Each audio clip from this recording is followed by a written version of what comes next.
상계 최다 소계 천남 라에 장시오 반도 다니 계소지 다기 진소 기베서 남기 돌아 변지라 상계 루버라쇼 상계 최다 소계 천남 라 장시오 반도 다니 계소지 다기 진소 기베서 남기 돌아 변지라 상계 루버라쇼 상계 최다 소계 천남 라 장주와 말도 안다니 깨소지 안다기 진소기 배선함기 돌아 벤지라 상계 루버라쇼 선제 담제 대와단 대비기 덴버라이 규로지 동안다 동안기기 타워라이 규로지 동안함에베 대와다 미다와라이 규로지 예레 차단단다 당염라 네바 규로지 Palen Save Lama Rinpoche Dagi Chivra Peme Denshula Kardin Shempe Gone Chesonte Kuson Toge Ngordo Sando So Sashi Peche Jushin Meto Tam Hera Lenshe Ngide Gyambadi Sangye Shindo Midya Buai Kukuna Namda Shindo Chobara Sho Guru Buddha Bodhisattva Sapariva Tatna Mandala Puja Mega Samandra Sparam Samaye Hum Sanjanam Ge Sambada Toye Cheta Cheta Chechon Thanma Tepai Cheke Korolo Korondu So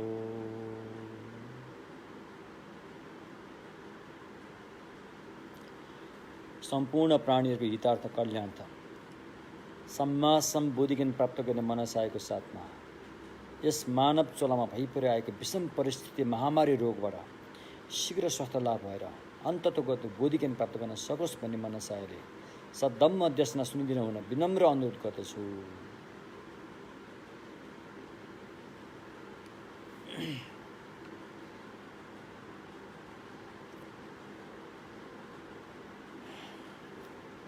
Mahayana सूत्र अलङ्कारको धम्म देशना जारी छ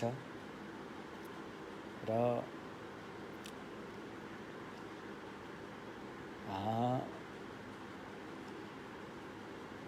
भगवानले मानवहरू प्राणीहरूसँग भएको 84,000 किसिमका अविद्या अज्ञानतालाई हटाउनको निमित्त 84,000 किसिमको धम्म देशना गर्नुभयो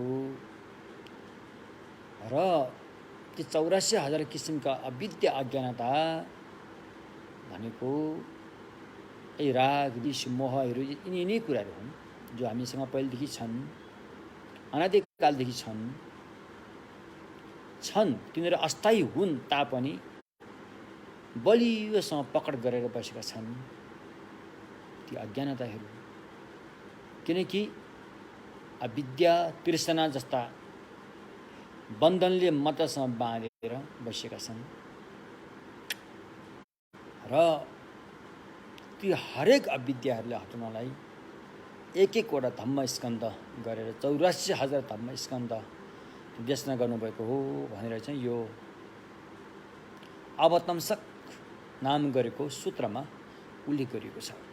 अवतंसक भोट भाषामा फल्पोछे दो, यता संस्कृतिमा अवतंसक सूत्र रे त्यसमा उल्लेख गरिएको छ। तसर्थ तिनै मनका मैल, यी सबै मनका मैल हुन्। यी सबै मनका मैल पखाल्नको निमित्त अनि सबभन्दा पहिला हामीले आफू सक्षम हुन पर्यो रे। आफूमा सक्षम हुन पर्यो। आफू सक्षम हुनको लागि भगवानले 6 किसिमका ज्ञानहरू बताउनु भयो, जसलाई 6 पारमी भनिन्छ। दान, शील, शान्ति, वीर्य, ध्यान र प्रज्ञा पारमिता। यी 6 किसिमका पारमिताको अभ्यास कसरी गरिन्छ त भन्दाखेरि अब हामीलाई लाग्छ पहिला दानको अभ्यास पुरा गरौँ अनि शीलको अभ्यास पुरा गरौँ भन्ने कुरो यस्तो हुनसक्छ। तर हामी जस्तो सामान्य व्यक्तिहरूले त्यसरी एक-एक गरेर अभ्यासको खुड्किला चढ्नु यति सजिलो छैन। त्यसकारण पृथक जन हामी जस्तो सामान्य व्यक्तिहरूले एउटै पारमीमा 6वटै पारमी भएको ढङ्गले अभ्यास गर्नुपर्छ अरे। एउटै 6वटा पारमी पुरा हुने गरेर अभ्यास गर्नुपर्छ अरे। जस्तो कि तपाईँले दानको अभ्यास, तपाईँले दान अभ्यास गर्दाखेरि दान पनि हुनु, दान त भइगयो, दानको शील पनि हुनु पर्यो, त्यहाँ दानको शान्ति पनि हुनु पर्यो, दानको वीर्य, दानको ध्यान र दानको प्रज्ञा। दान पारमी भित्रै 6वटै पारमी समेटिएर अभ्यास गर्न सक्नु पर्यो। त्यस्तै शील पालन गर्दाखेरि शीलको दान, शीलको शील, शीलको शान्ति, शीलको वीर्य, शीलको ध्यान र शीलको प्रज्ञा, एवं प्रकारले एउटै पारमी भित्र 36 किसिमको पारमी, 36 किसिमको पारमीलाई लिएर साधना गर्न सक्नुपर्छ। जस्तो हामीले दान गर्दाखेरि हामीले केही वस्तु कोही व्यक्तिलाई दान दिनु पर्यो हैन, त्यो दान भइहाल्यो। र दानको शील कसरी भयो त भन्दाखेरि दान दिँदाखेरि हजुरले अरूले हानि नोक्सानी नहुने गरेर दान दिनुहुन्छ, अरूले चोट नपुग्ने गरेर दान दिनुहुन्छ हैन, त्यो दानको शील भयो।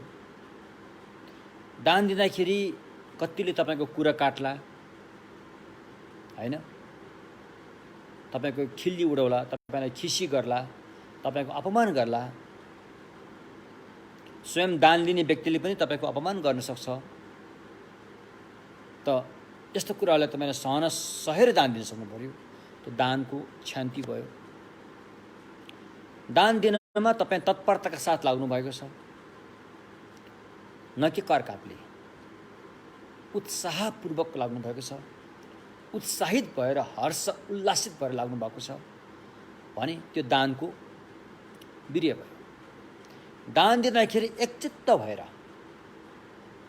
हैन, दानको बाट केही पाउला कि, भोलि गएर म धनी हुँला कि, भोलि गएर स्वर्ग पुग्ला कि नपुग्ला कि हैन, यस्तो किसिमको आशा र शङ्काबाट मुक्त भएर एकचित्त भएर दान दिनु चाहिँ दानको ध्यान भयो। यसरी दान दिइसकेपछि दान दिने व्यक्ति, दान लिने व्यक्ति र दान, यी तीनैवटा चाहिँ अनात्मा छन्, निस्वभाव। यी तीनैवटाको स्वभाव चाहिँ निस्वभाव छन् भनेर एकछिन ध्यानमा बस्यो भने त्यो दानको प्रज्ञा भयो। यस्तो प्रकारले एउटै दान पारमीभित्र 6वटै पारमीलाई लिएर हामीले अभ्यास गर्न सक्नुपर्छ। यो सबै मनबाट हुने हो, मनको आशयबाट हुने हो हैन। त्यसरी चाहिँ आफू सक्षम हुँदा 6 पारमी, 6 पारमी भनेको मात्रै हो। अभ्यास गर्दाखेरि 36 पारमी हुन्छ, 36 वटा हुन्छ। त्यहाँ 36 वटा पारमी हामीले अभ्यास साधनामा उतारिरहेको हुनुपर्छ। र त्यसरी उतार्यो भनेदेखि पुण्य सम्भार र ज्ञान सम्भार तीव्र गतिमा विकास हुँदै जान्छ। तीव्र गतिमा विकास हुँदै गइसकेपछि मनको मैल पखालिँदै जान्छ, मनको आफ्नो वास्तविक स्वरूप देखा पर्दै जान्छ। एवं प्रकारले अनि साधना गर्दाखेरि अहिले हामी महायान सूत्र अलङ्कारको चाहिँ अध्ययन र अध्यापन गर्दाको बेला हामीले अभ्यास गर्ने अवस्था, अभ्यासलाई पनि अगाडि बढाइरहेका छौँ।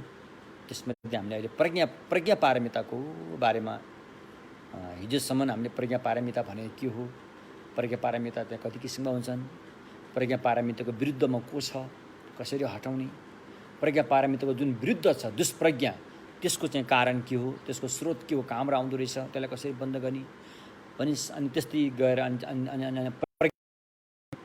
अनि हेर्दाखेरि अनि दुष्प्रज्ञाको जुन विषय छ, अनि शाश्वत दृष्टि, उच्छेद दृष्टि जस्ता यस्ता मिथ्या दृष्टिहरू चाहिँ कसरी हटाउने आदि कुराहरू चाहिँ हामीले लगभग गऱ्यौँ। अब आज हाम्रो नयाँ शीर्षक के छ भन्दाखेरि चाहिँ प्रज्ञा पारमिता यदि हाम्रो हृदयमा पनि प्रकट भयो भने, हामीले पनि अपनायौँ भने जीवनमा, प्रज्ञा पारमितालाई हामीले पनि हाम्रो यो जीवनमा अपनायौँ भने यसबाट हामीलाई फाइदा के छ, नाफा के छ, अपनाएनौँ भने घाटा के छ? घाटा त पुरै छ।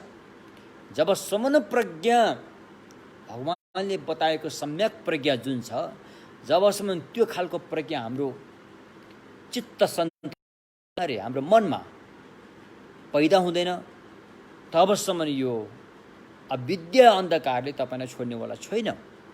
कसरी छोड्छ यसले त? यसले त अनादिकालदेखि तपाईँलाई चाहिँ पिर्दै आएको छ। यो मजासँग जुगा टाँसेको जस्तो गरेर तपाईँको मनमा रहि बसेको छ। त्यसकारण यसलाई हटाउने एउटै उपाय हो, प्रज्ञाको दीप जलाउनु पर्यो। यदि यो जलाइएन, यो प्रज्ञाको चाहिँ बत्ती बाल्न सकिएन भनेदेखि सारा अन्धकारै अन्धकारमा जीवनको यात्रा दर्दनाक हुनेछ। यो यात्राको टुङ्गो पनि छैन, कहाँ पुगेर टुङ्गो पुग्छ भनेर। कहाँ पुगेर टुङ्गिन्छ भने टुङ्गै छैन। त्यस्तो यात्रामा हामी जानुपर्ने हुनेछ। तसर्थ कुनै पनि हालतमा यो मानव चोला लिएकै बेलामा, मानव चोला लिएको स्वस्थ रहेकै बेलामा, मानव चोला लिएर स्वस्थ रहेर उमेर छँदाकै बेलामा, मानव चोला लिएर स्वस्थ भएर उमेर छँदाखेरि अनि कल्याण मित्र गुरुहरूको भेट भएकै बेलामा, मानव चोला लिएर स्वस्थ रहेर उमेर छँदाखेरि कल्याण मित्र गुरुहरू भेट्दाखेरि अनि भगवानको चाहिँ सद्धर्म सम्यक मार्ग को परम्परा, शुद्ध परम्परा जीवित रूपमा रहेकै बेलामा नि हामीले यो अभ्यासमा लागिहाल्नु पर्ने हुन्छ। अरू उपाय छैन, अरू कुनै पनि हालतमा उपाय छैन। तसर्थ ठिक छ, सांसारिक काम पनि गर्नुपर्छ, बालबच्चाको पालन पोषण पनि गर्नुपर्छ। आफूले बालबच्चा जन्माइसकेपछि बाबुआमाको एउटा भूमिका हुन्छ, कर्तव्य हुन्छ, त्यो पुरा गर्नुपर्छ। त्यो गर्नु भनेको बालबच्चालाई शिक्षा दिने हो, बालबच्चालाई शिक्षित पार्ने हो, न कि धन सम्पत्ति दिने। शिक्षाको धन दिनुपर्छ उसलाई। भौतिक धन सम्पत्ति दिएर ऊ बिग्रिन्छ। शिक्षाको धन सम्पत्ति दिने, उसलाई शिक्षित पार्ने र उसले आफ्नो खुट्टामा उभिने एउटा चाहिँ व्यवस्थासम्म बाबुआमाले मिलाइदिने चाहिँ बाबुआमाको कर्तव्य त्यो हो। छोराछोरीको बिहा गराइदिने बाबुआमाको कर्तव्यमा पर्दैन। छोराछोरीको बच्चा जन्मेको नातानातिको मुख हेर्ने बाबुआमाको कर्तव्यमा पर्दैन। बाबुआमाको छोराछोरीप्रतिको दायित्व भनेको छोराछोरीलाई शिक्षित बनाउने। तपाईँले पसिना काटेर 2 पैसा कमाउनु भएको छ भने त्यो 2 पैसालाई कन्ज्युसन नगरेर छोराछोरीहरूलाई पढाइदिनुहोस्। यदि ऊ पढ्न चाहन्छ भने, अब बिग्रिसकेको छ भने त भन्नु के पऱ्यो र, यदि ऊ पढ्न चाहन्छ भने त्यसलाई पढाइदिनुहोस्। यदि आफ्नो छोराछोरी बिग्रिएको छ, पढ्न मानेन भने त्यो पैसा अर्को व्यक्तिको, जो अर्को गरिब व्यक्तिको बच्चाले पढ्न चाहन्छ उसतर्फ तपाईँले थोरै मात्रै भए पनि मद्दत दिनुहोस्। त्यसकारण यो कर्तव्य पुरा गर्नुपर्छ। आफन्तको पालन पोषण गर्ने यो कुरो होइन कि सारा जिन्दगानी उसैमा खर्च गरेर टुङ्ग्याउने, यो कुरो होइन। तपाईँले आफ्नो लागि पनि केही गर्नुपर्ने हुन्छ। जुन दिन एक्लो भएर जान्छ, तपाईँको लागि कोही सहयोगी बन्दैन, छोराछोरी लोग्ने सैनिक कोही पनि सहयोगी बन्दैन। तपाईँले एकदमै माया गर्ने बाबुआमा पनि त्यति बेला सहयोगी बन्न सक्दैन। तपाईँले माया गरेर पालेर लालन पालन मिठो खाएर कोरी बाटी गरेर सुटपुट लाएर राखेको यो शरीरले पनि त्यति बेला तपाईँलाई धोका नै दिन्छ। र त्यति बेला तपाईँलाई सहयोग कसले दिन्छ त्यो अहिले तयार पार्नु पर्यो। नितान्त जरुरी छ। अरू कुराहरू भनेको योको लागि मात्रै हो, यहाँको लागि मात्रै हो। त्यसपछि उता यसको काम छैन, यसको काम छैन। बुझ्नु भएन के? तसर्थ अनि कुरा अलिकति कडा छ हैन। कडा कसलाई छ? यो कुरा प्रवचनमा केही कडापन कसरी आयो भन्दाखेरि चाहिँ घाउ गहिरो छ, घाउको जुन बिख छ त्यो तलै भएकोले अलिक छुराले खोतल्ने, अलिक दुखारै भए पनि छुराले खोतल्नै पनि हुन्छ। अनि मात्रै त्यो घाउलाई बाहिर निकाल्न सकिन्छ, तब मात्रै त्यो घाउ निको हुन्छ। त्यो घाउको गहिराइमा नपुगिकन बाहिर अलिअलि मलम टाँसेर घाउ त निको हुँदैन। त्यसैले हामीलाई यस्तो धम्म देख्न चाहियो, हामीले यस्तो धम्म ज्ञान सुन्नु पर्यो कि जसले चाहिँ हाम्रो भित्रको घाउको गहिराइसम्म पुगेर चाहिँ अलिअलि चोट परे पनि म खप्न तयार छु भन्नु पर्यो। अलिअलि चोट, रीतिरिवाजको कारणले अलिअलि चोट पर्ला, हाम्रो परम्पराको कारणले अलिअलि चोट पुग्ला, हाम्रो चाहिँ एउटा चाहिँ धर्म संस्कृतिको कारणले अलिअलि चोट पुग्ला, छिमेकीहरूको उनीहरूले के भन्छन् भने त्यहाँ चोट पुग्ला। चोटलाई तपाईँले खप्न सक्नुपर्छ। बुझ्नुभयो नि कि? त्यसरी यो भित्रको घाउको अपरेसन गर्नु पर्यो। त्यो अपरेसन गर्नको लागि तपाईँको गल्ती कहाँ छ त्यो सबै निकाल्नु पर्यो। तपाईँ कहाँ कुन कुन गल्तीलाई तपाईँ नक्कलीले तपाईँले सक्कली भनेर पक्रिरहनु भएको छ, त्यो सबै खोल्नु पर्यो। अनि मात्रै त्यो गहिरो घाउ निको हुन्छ। नत्र त यो घाउले त छोड्नेवाला छैन। धेरै नराम्रोसँग पीडा दिन्छ यो घाउ। यो संसारी घाउ हो, यो बाहिरको शरीरको घाउ होइन, यो संसारको घाउ हो। यो तसर्थ यो घाउ मेन ओखती भनेको प्रज्ञा। त्यो निको पार्ने ओखती पनि प्रज्ञा हो, यसलाई अपरेसन गर्ने छुरा पनि प्रज्ञा हो। त्यसकारण त्यस्तो प्रज्ञा हामीलाई चाहियो, जुन प्रज्ञाले हामीले अनादिकालदेखि छुपाएर राखेको यो घाउलाई बाहिर निकालेर चाहिँ नष्ट पार्न सकोस्। तसर्थ अनि आज हामी प्रज्ञाको फाइदा के छ त भन्ने बारेमा चर्चा गर्नेछौँ। अहिलेको फाइदा र अनि अन्तिमको फाइदा। अरे यसै जुनीमा हामीसँग प्रज्ञा भयो, हामीले चाहिँ प्रज्ञालाई हामीले साथमा राख्न सकेका छौँ भने यसै जुनीमा पनि फाइदा भएको हामीले देख्न सक्छौँ रे, होइन? त्यो के त भन्दाखेरि चाहिँ, होइन, यसै जुनीमा पनि यदि प्रज्ञावान, मेधावी, बुद्धिमान व्यक्ति हुनुहुन्छ भने, होइन,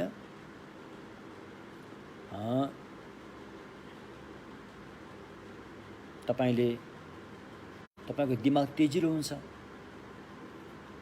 तपाईँले धेरै शिक्षा हासिल गर्न सक्नुहुन्छ यसै जुनीमा पनि। प्रज्ञावान व्यक्तिले, होइन, राम्रोसँग हासिल गर्न सक्नुहुन्छ, त्यसको पूर्णता प्राप्त गर्न सक्नुहुन्छ।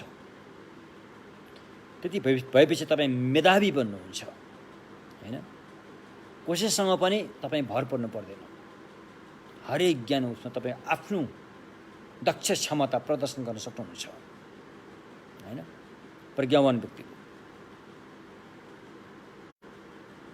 अरूले जे सोधे पनि सही उत्तर तपाईँ दिन सक्नुहुन्छ। विद्वान पण्डित भने चाहिँ कसलाई भन्छ? वास्तविक विद्वान पण्डित भनेको चाहिँ जुनसुकै प्रश्नको पनि उत्तर दिन सक्ने भएपछि त्यसलाई चाहिँ विद्वान पण्डित भनिन्छ। जुनसुकै प्रश्नको पनि सही उत्तर दिन सक्ने भएपछि त्यसलाई के भनिन्छ? विद्वान पण्डित भनेको प्रोफेसर, ग्रेट प्रोफेसर, त्यस्तो भनिन्छ। त्यो कसरी हुन्छ त? प्रज्ञाले हुने हो, होइन? अनि अर्को चाहिँ के हुन्छ? अर्कोलाई चाहिँ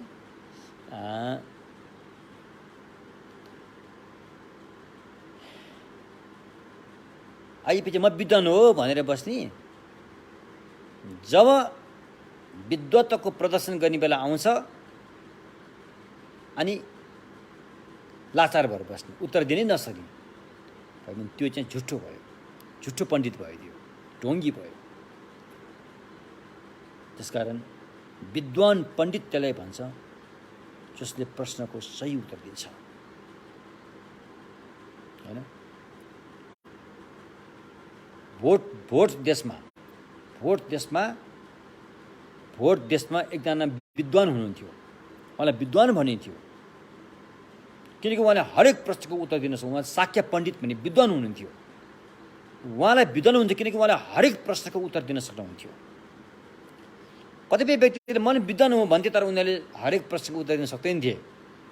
त शाक्य पण्डितले दिन सक्नुहुन्थ्यो, सही उत्तर दिन सक्नुहुन्थ्यो र अनि उहाँलाई चाहिँ विद्वान भनिन्थ्यो, विद्वान पण्डित भनिन्थ्यो। पण्डित भन्ने उपाधि उहाँले त्यसरी पाउनु भएको किनकि हरेक प्रश्नको उहाँले चाहिँ सही उत्तर दिन सक्नुहुन्थ्यो।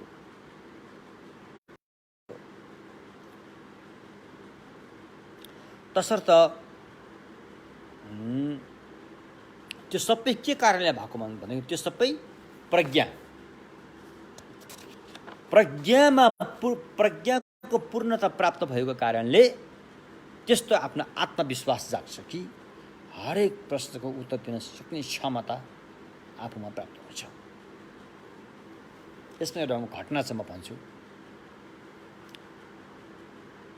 भगवानको पालकै घटना हो यो, शाक्यमुनि भगवानको पालक हो। कुनै एकजना व्यक्तिले ब्रह्म देवतालाई प्रश्न सोध्छन्। कुनै एकजना व्यक्तिले ब्रह्म देवता कहाँ गएर प्रश्न सोध्छन्।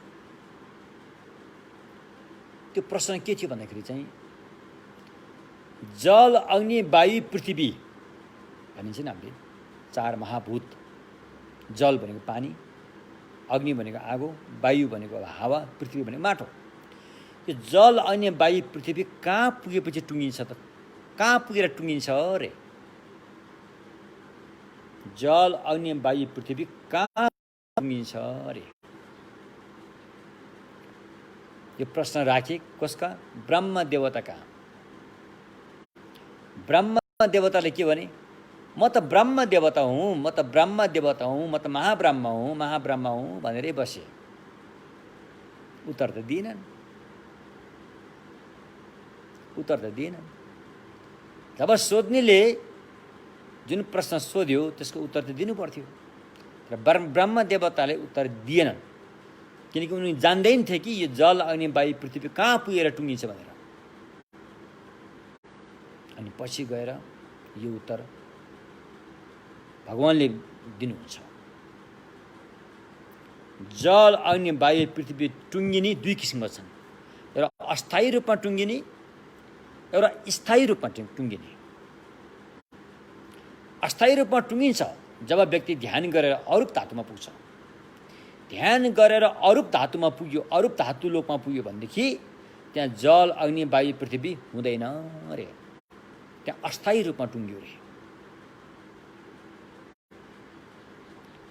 स्थायी रूपमा टुङ्गिने चाहिँ निर्वाण प्राप्त गरेपछि। निर्वाण प्राप्त गरेपछि निर्वाण पनि जो निर्वाणमा पुगेपछि अनि जल, अग्नि, वायु, पृथ्वी टुङ्गिन्छ रे।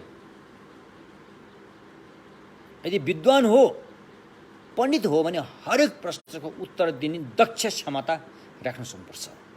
अनि मात्रै उसलाई त्यहाँ विद्वान पण्डितको दर्जा दिइन्छ। तसर्थ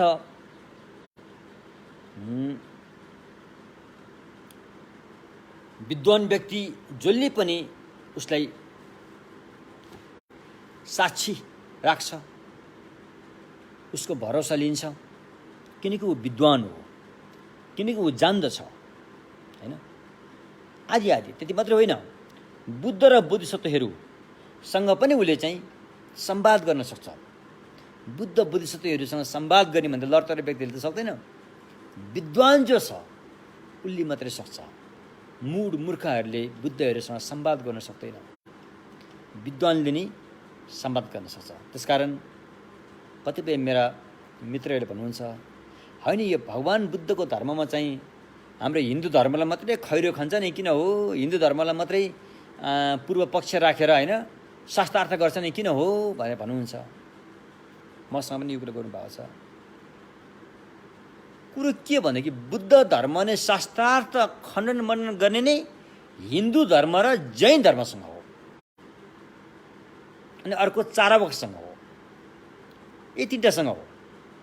अरूसँग बुद्ध धर्मले शास्त्रार्थ गर्दै। बुद्ध धर्मले संवाद गर्ने कुरा, छलफल, शास्त्रार्थ गर्ने त विद्वानसँग हो नि। मूर्खसँग त गर्नु काम छैन। मूर्खले त तर्क, सिद्धान्त, युक्तिसँग दिएर मान्दैन त। त्यसैले बुद्ध धर्मले हिन्दू धर्म, जैन धर्म, चारवाकलाई चाहिँ विद्वानको दर्जा दिएको छ। विद्वानको दर्जा दिएको छ। त्यो विद्वानसँगै शास्त्रार्थ हुन्छ। विद्वान बिचमा संवाद हुन्छ।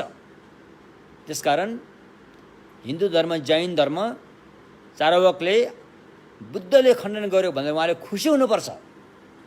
उहाँले गर्व गर्नुपर्छ कि बुद्धले हामीलाई विद्वानको दर्जा दिनुभएको रहेछ भनेर स्वीकार्नुपर्छ। बुझ्नुभयो नि के? त्यसकारण म यहाँबाट भन्न चाहन्छु, मेरा कतिपय हिन्दू मित्रहरू हुनुहुन्छ, अन्य जैन साथी, उहाँहरूले अप्ठ्यारो मान्नु पर्दैन। किनकि बुद्ध धर्मले पूर्व पक्ष राखेर खण्डन गर्ने भनेको नै हिन्दू, जैन अनि चारवाक, यी 3टा सिद्धान्तलाई नै हो। अरूसँग शास्त्रार्थ गर्दैन। क्रिस्चियनसँग शास्त्रार्थ गर्दैन, इस्लामसँग शास्त्रार्थ गर्दैन। किनकि त्यहाँ तर्कसङ्गत, युक्तिसङ्गत त्यति लागू हुँदैन। नभएपछि शास्त्रार्थ गर्ने कुरो पनि आएन। त्यसकारण बुद्ध धर्मले हिन्दू धर्मको विरुद्धमा बोल्यो भनेर अप्ठ्यारो मान्नु हुँदैन, गर्व गर्नुपर्छ। हिन्दू धर्मले बुद्ध धर्म विरोधमा बोल्यो भनेर हामी बुद्धिस्ट हामी त गर्व गर्छौँ कि हिन्दू धर्मले हामीसँग चाहिँ हामीलाई चाहिँ यस्तो दार्जिलिङ दियो रहेछ, हामीले चाहिँ गर्व गर्छौँ। त्यसकारण संवाद शास्त्रार्थ हुन जरुरी छ। कथा मात्रै भनेर कथा मात्रै सुनाएर त प्रज्ञा इन्द्रियको विकास हुँदैन त। प्रज्ञा इन्द्रियको विकास हुनलाई 3टा कुरा चाहिन्छ, हैन? अरूको मतको खण्डन, आफ्नो मतको प्रस्तुति र आफ्नो मतमा लगाएको आरोपको समाधान। खण्डन प्रस्तुति समाधान, खण्डन प्रस्तुति समाधान, खण्डन प्रस्तुति समाधान गर्दा गर्दा गर्दा प्रज्ञा इन्द्रिय विकास हुँदै जान्छ। प्रज्ञा इन्द्रिय विकास हुँदै जान्छ, प्रज्ञाको विकास हुँदै जान्छ। त्यसैले पूर्व कालदेखि नै, हैन, यो शास्त्रार्थ गर्ने विधि विधान थियो। पछि गएर यसको सारा जिम्मेवारी चाहिँ नालन्दा विश्वविद्यालयका विद्वानहरूको काँधमा आयो। शास्त्रार्थ गर्ने यो शैली, शास्त्रार्थ गर्ने शैली। अनि यस सम्बन्धमा महत्त्वपूर्ण ग्रन्थहरू लेखियो। यहाँ बेला बेलामा भनी गरेको छु, हैन?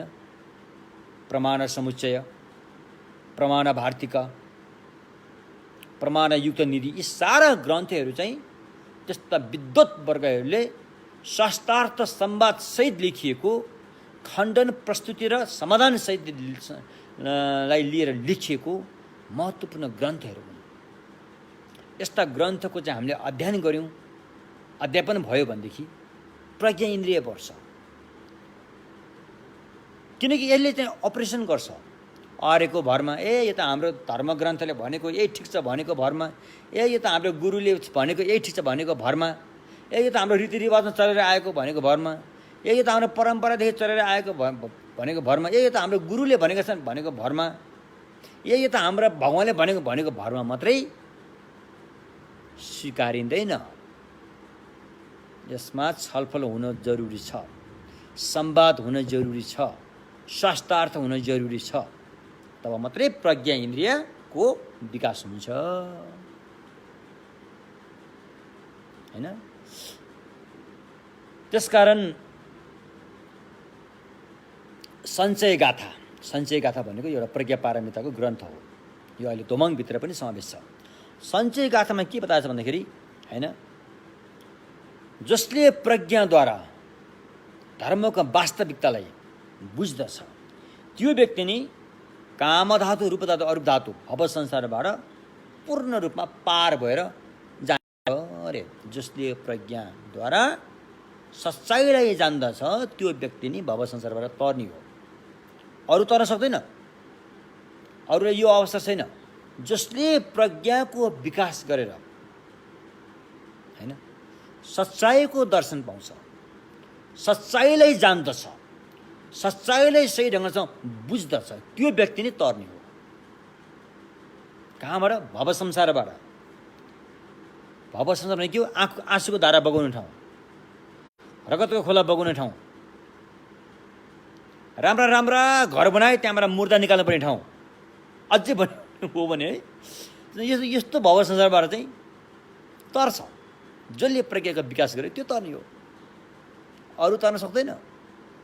त्यसो भएको नि हामीले प्रज्ञाको विकास गर्नुपर्छ। यो विकास गर्ने, प्रज्ञाको विकास गर्ने अधिकार हामी सबैलाई छ। विकास गर्यो भने विकास हुन्छ भनेर नै भगवानले चाहिँ धम्म देशना गर्नुभएको हो, यत्तिकै गरेको होइन। तसर्थ हामी त्यो एउटा झिनामिना कुरालाई लिएर सारा जिन्दगी त्यहाँ चुर्लुम्मी डुबाएर बसेर मात्रै प्रज्ञाको विकास हुन नसकेको हो। अलिकति अगाडि बढेर जाने हो भने प्रज्ञाको विकास हुन्छ, हामी बुद्ध हुन सक्छौँ। बुद्ध भने के? तसर्थ अनि प्रज्ञा भनेको यस्तो चिज हो। यहाँ एउटा घटना पनि छ। आचार्य वसुबन्धु रे, तपाईँले सुन्नु पनि भएको होला, एकदमै बौद्ध आचार्य हुनुहुन्छ उहाँ। बौद्ध आचार्य, ठुलो विद्वान, बुद्धको शासनमा ठुलो योगदान दिएकोले अनि उहाँलाई दोस्रो बुद्ध पनि भनिन्छ। उहाँले शासन भनेर एउटा परम्परामा मात्रै योगदान दिएको नि। उहाँले श्रावक यानदेखि लिएर महायान सबै परम्परालाई ठुलो योगदान दिनुभएको छ आचार्य वसुबन्धु। उहाँले चाहिँ यो प्रज्ञा पारमिताको सारा ग्रन्थहरू चाहिँ कण्ठस्थ पारेर पाठ नै गर्नुहुन्थ्यो अरे, नहेरिकनै सर पाठै गर्नुहुन्थ्यो अरे उहाँले। त्यस्तो व्यक्ति हुनुहुन्थ्यो। उहाँले जब प्रज्ञा पारमिता पाठ गर्नुहुन्थ्यो, जहाँ बसेर उहाँ प्रज्ञा पारमिता पाठ गर्नुहुन्थ्यो आचार्य वसुबन्धुले, त्यो पाठ गर्ने कोठाको झ्याल छेउमा एउटा चरो पनि आएर, भँगेरा जस्तो चरो पनि आएर त्यो सुनेर बस्थ्यो अरे। जब उहाँले प्रज्ञा पारमिता पाठ गर्न सुरु गर्यो, त्यो चरो पनि आएर सुन्थ्यो अरे त्यहाँ, अन्त त्यो छेउमा आएर बस्थ्यो अरे।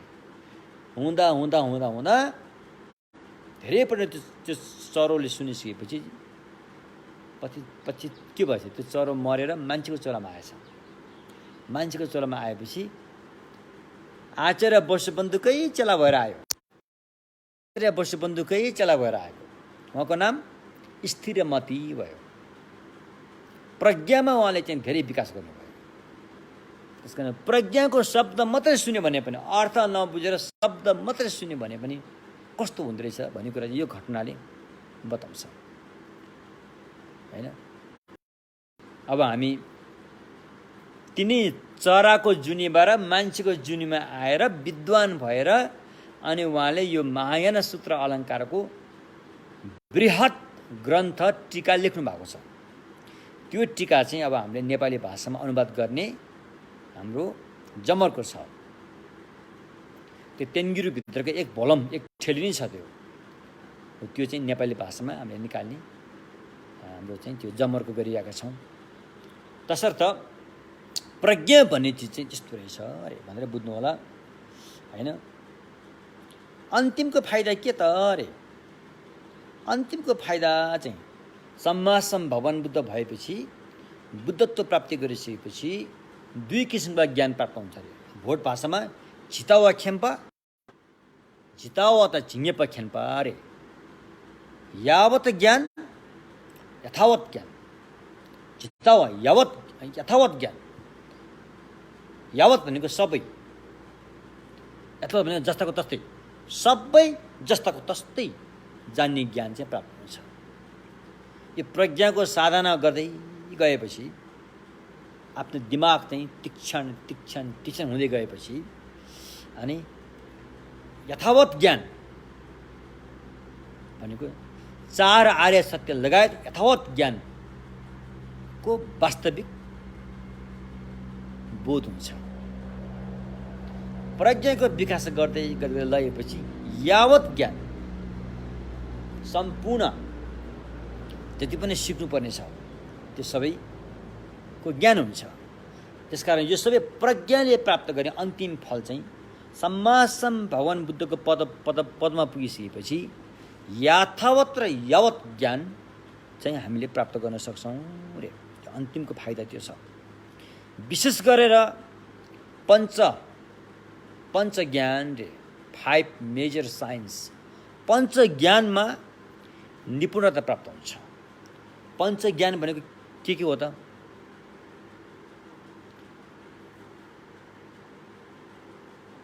शिल्प ज्ञान, शिल्प विद्या, चिकित्सा विद्या, शब्द व्याकरण विद्या, तर्क प्रमाण विद्या र आध्यात्मिक विद्या। रिकपे नेङा सोधौँ सौ डाचे नङदुन रिकपे नेङा पञ्च विद्यामा पारङ्गत त हुन्छ नि साधना गर्दै गएपछि। त्यति मात्रै नभएर विशेष गरेर अनात्मा बोध गर्ने ज्ञानको चाहिँ धेरै महत्त्वपूर्ण छ। अनात्मा बोध गर्ने ज्ञान मैले हिजो पनि भने नि, मैले भने नि, एउटा आत्मा मान्ने र अलि माथि गरेर परमात्मालाई मान्ने, त्योभन्दा पनि माथि गएपछि अनात्मा सुरु हुन्छ।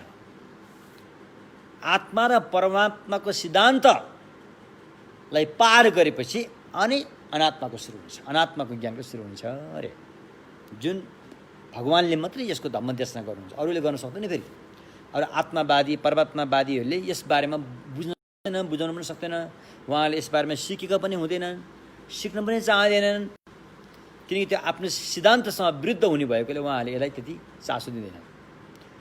अनात्मा ज्ञान चाहिँ हैन भगवानबाट चाहिँ सुरु हुन्छ, भगवानको सम्यक मार्गबाट सुरु हुन्छ अनात्मा ज्ञान। र यो प्रज्ञाको चाहिँ शिखरमा पुगिसकेपछि अनात्मा ज्ञान लाई हासिल गरेर नै सम्मा सम्बोधि प्राप्त गर्ने हो। तसर्थ विशेष गरेर अनि सम्मा सम्बुद्ध भइसकेपछि अनि 4 प्रतिसंबित रे 4 प्रतिसंबित सोसो यङ त परिपसी 4 प्रतिसंबित नाम गरेको ज्ञान प्राप्त हुन्छ। 4 प्रतिसंबित रे 4 वटा कुरामा चाहिँ निपुण भएको ज्ञान प्राप्त हुन्छ प्रज्ञाको अभ्यास गरेपछि। जब बुद्ध हुन्छ उसँग 4 प्रतिसंबित सद्गुणले भरिएको हुन्छ हैन। तसर्थ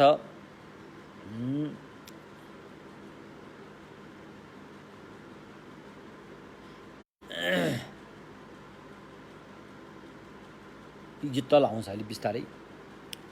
र बुद्धत्व प्राप्त गर्नलाई धेरै कामहरू मध्ये 6 वटा कामलाई यहाँ मूल बुन्दामा राखिएको छ। सबभन्दा पहिलो काम चाहिँ दान पारमिता, दानको अभ्यास गर्नु हो।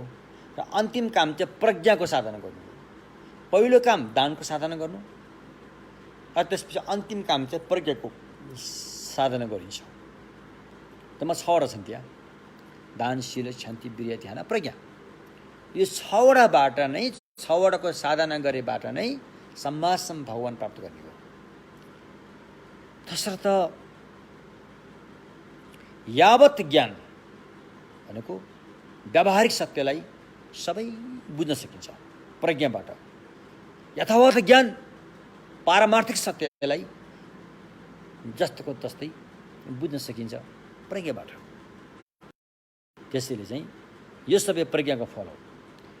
अनि 4 प्रतिसंबित हामीसँग भयो भनेदेखि कुनै पनि प्रतिवाद हैन पूर्व पक्षसँग हामीले सजिलैसँग शास्त्रार्थ गर्न सकिन्छ, सजिलैसँग उसलाई चाहिँ निस्तेज पार्न सकिन्छ हैन। 4 प्रतिसंबित हैन। महायान सूत्र अलङ्कारले भनेको छ महायान यो चाहिँ 4 प्रतिसंबित के हो भन्दाखेरि चाहिँ महायान सूत्र अलङ्कारमै यो तल यो स्तुति जुन बुद्धलाई स्तुति गरिन्छ, बुद्धको गुणगान गरिएको छ हो, त्यसमा नै यसको उल्लेख गरिएको छ हैन। सबभन्दा पहिला आधार, आश्रित, व्याख्यान, वचन, ज्ञान रे, यसरी चाहिँ छोटो छोटो गरी यहाँ भनेको छ यो 4 प्रतिसंबितको विधान हैन। आधार रे, आधारले चाहिँ के बतायो? आधार भनेको चाहिँ छेसोसो यन्द रिपा धर्म प्रतिसंबित रे, धर्म प्रतिसंबित। अनि आश्रित भनेको चाहिँ अर्थ प्रतिसंबित। पहिला हामी बिस्तारै बुझ्यौँ है त। पहिला धर्म प्रतिसंबित, दोस्रोमा अर्थ प्रतिसंबित हैन। तेस्रोमा चाहिँ फेरि आधार भन्दाखेरि लक्षणको आधार प्रतिसंबित। अनि फेरि आश्रित भन्नलाई लक्षण जानेको प्रतिसंबित भनेर 4 किसिमको भयो हैन। अब यहाँ के बुझ्नु पर्यो भन्दाखेरि चाहिँ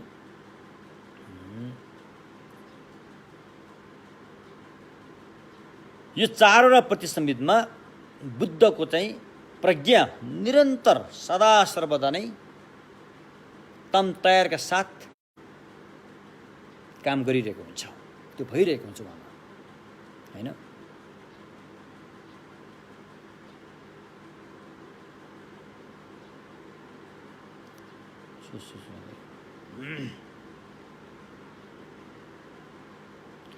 अब यसमा चाहिँ 4 प्रतिसंबित मध्ये चाहिँ अब चाहिँ अर्थ हैन। त्यो अर्थको त्यो लक्षण के हो, त्यो लक्षण कहाँनिर छ भन्ने कुरा चाहिँ कलश भनियो। कलशको लक्षण के हो, कलशको पहिचान हो। कलशको पहिचान के हो भन्दाखेरि पेट फुलेको, पाउ खुम्चेको, पानी हालेपछि अट्नीलाई के भनिन्छ घाँटी अलि झिनो भएको त्यस्तोमा पानी हालेपछि अट्नीलाई कलश फुम्बा भनिन्छ, कलश भनिन्छ। त्यो कलशको लक्षण भयो। अनि कलशको लक्षण चाहिँ कहाँ छ? सुनको कलशमा होला, चाँदीको कलशमा होला, तामाको कलशमा होला, माटोको कलशमा होला। त्यो चाहिँ छेन्सी लक्षण आधार लक्षण चाहिँ त्यसमा रहन्छ। त्यहाँ रहेको लक्षणलाई चाहिँ लक्षण भनिन्छ। त्यो लक्षण जहाँ रहन्छ त्यसलाई चाहिँ लक्ष्य भनौँ कि लक्षण रहने आधार भनौँ। त्यसलाई एउटा नाम दिन्छ, कलश भनेर नाम दिइन्छ। यस्ता कुराहरू सारा विधानमा चाहिँ भगवान्ले चाहिँ आफ्नो प्रज्ञाद्वारा चाहिँ पूर्णता प्राप्त गर्नुभएको छ। त्यसै शब्द एउटै अर्थलाई अनेकौँ शब्दद्वारा बताउन सकिन्छ। एउटै अर्थ, जस्तो बुद्ध, तथागत, हैन, सुगत, लोकविदु, पुरुषदम्य सारथी, शास्ता आदि आदि सबै पर्यायवाची शब्द एउटै अर्थ हो, बुद्धको नाम थियो। त्यसकारण एउटै अर्थलाई धेरै नामले चाहिँ बुझ्न सकिन्छ। यो सबै प्रज्ञाबाट प्राप्त हुने फलहरू जुन सम्भाषण बुद्ध हुँदाखेरि यो फल प्राप्त हुन्छ अरे। हो यहाँसम्म चाहिँ अनि हामीले प्रज्ञाको फाइदाको बारेमा चर्चा गऱ्यौँ हैन। कतिपय कुरा त अब हामीले 6 पारमिता दानशील शान्ति वीर्य ध्यान प्रज्ञा पारमिता चाहिँ किन 6वटामा सीमित भयो त? किन 7वटा भएन? किन 5वटा भएन? 6वटामै किन भयो? किन त्यो सङ्ख्यालाई निर्धारण गरियो त भन्ने कुरोहरू आउँछ। त्यो त हामीले अस्तित्व पनि लगभग यसको बारेमा चर्चा भइसकेको छ हैन। अब यसमा चाहिँ सङ्ख्याको निश्चितता, सङ्ख्यालाई निश्चित गर्नु भन्ने कुरा आउँछ। सङ्ख्यालाई निश्चित गर्नु भन्दाखेरि यहाँ केही कुराहरू यहाँ उल्लेख गरेको छ हैन। जस्तो पारमीलाई 6 पारमितामै निश्चित गरियो। त्यहाँ 5वटा भयो भने पनि भयो, 7वटा राख्यो भने पनि त्यहाँ बढी हुने भयो। त्यसरी 6वटामै यसको सङ्ख्या निर्धारण गरियो, पक्का गरियो। 6वटामै यसको सङ्ख्या पक्का गरियो हैन। 5वटा भयो भने कम हुने भयो, 7वटा भयो भने बढी हुने भयो। हुन त हामीले कहिलेकाहीँ 10 पारमिता भन्छौँ।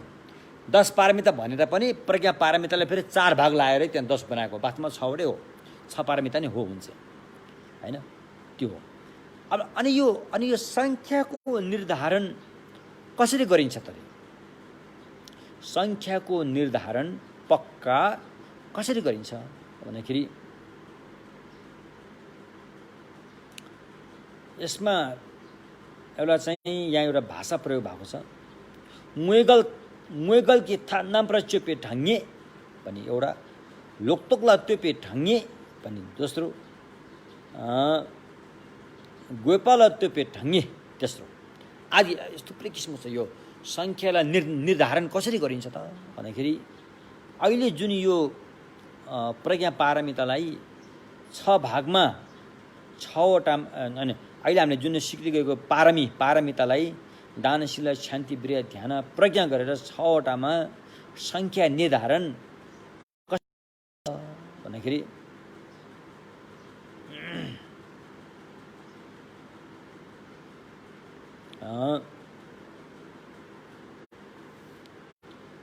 सङ्ख्या निर्धारण गर्दाखेरि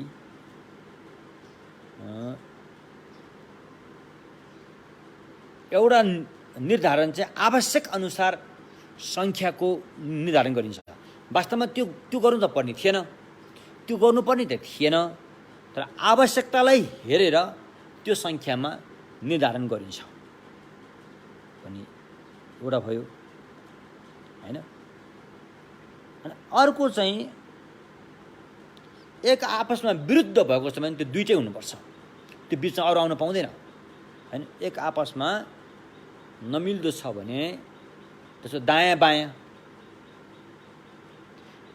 त विरुद्धमा छ, त्यो बिचमा अर्को आउन मिल्दैन हैन। दायाँ बायाँ भने एक आपसमा विरुद्धमा छ भने त्यो दुईटाको फेरि त्यहाँ सङ्ख्याको चाहिँ जस्तो कि 2 सत्य द्वय भनेर चाहिँ निर्धारण गरिन्छ।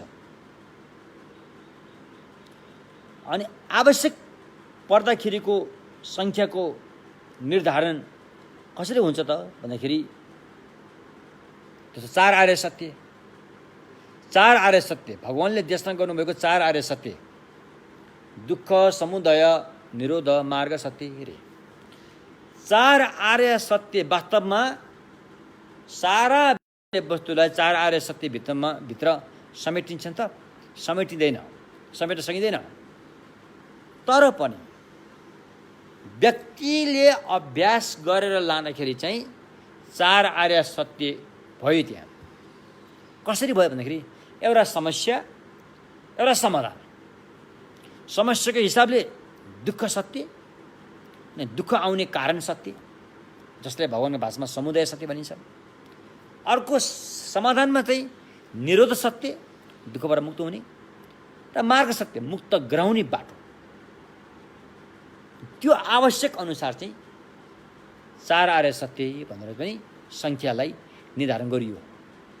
त्यो चाहिँ आवश्यक गरेको हो, न कि सबै कुरा चाहिँ 4 आर्य सत्यभित्र सबै गाभिन्छ भनेर गरेको होइन। आवश्यकतालाई हेरेर सत्यलाई 4 वटामा निर्धारण गरियो रे।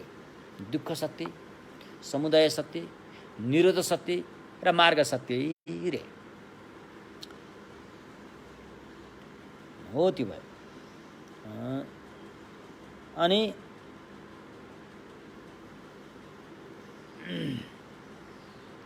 किनकि पुरुष, यहाँ पुरुष भन्दाखेरि फेरि यहाँ महिलालाई छुट्यायो होइन, महिलालाई पनि यहाँ त्यो पुरुष लागु हुन्छ। पुरुष भनेको व्यक्ति,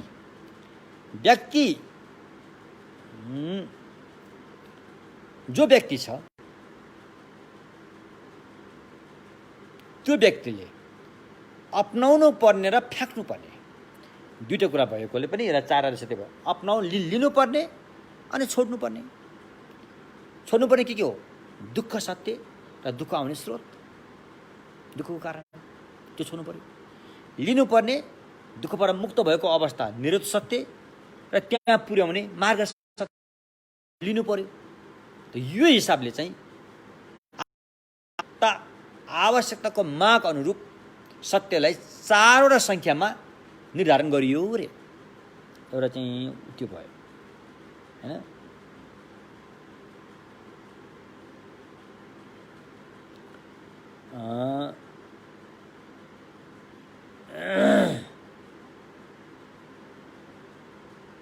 एवं प्रकारले यसरी सङ्ख्याको निर्धारण गर्ने हैन तरिकाहरू थुप्रै छन्।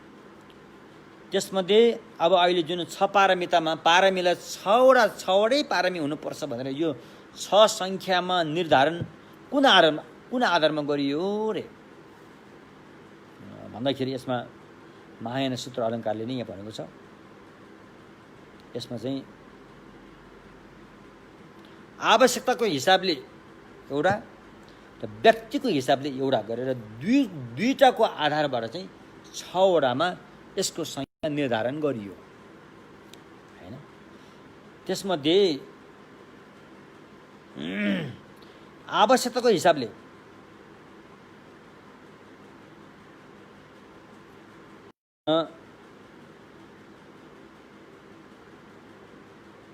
छवटा फल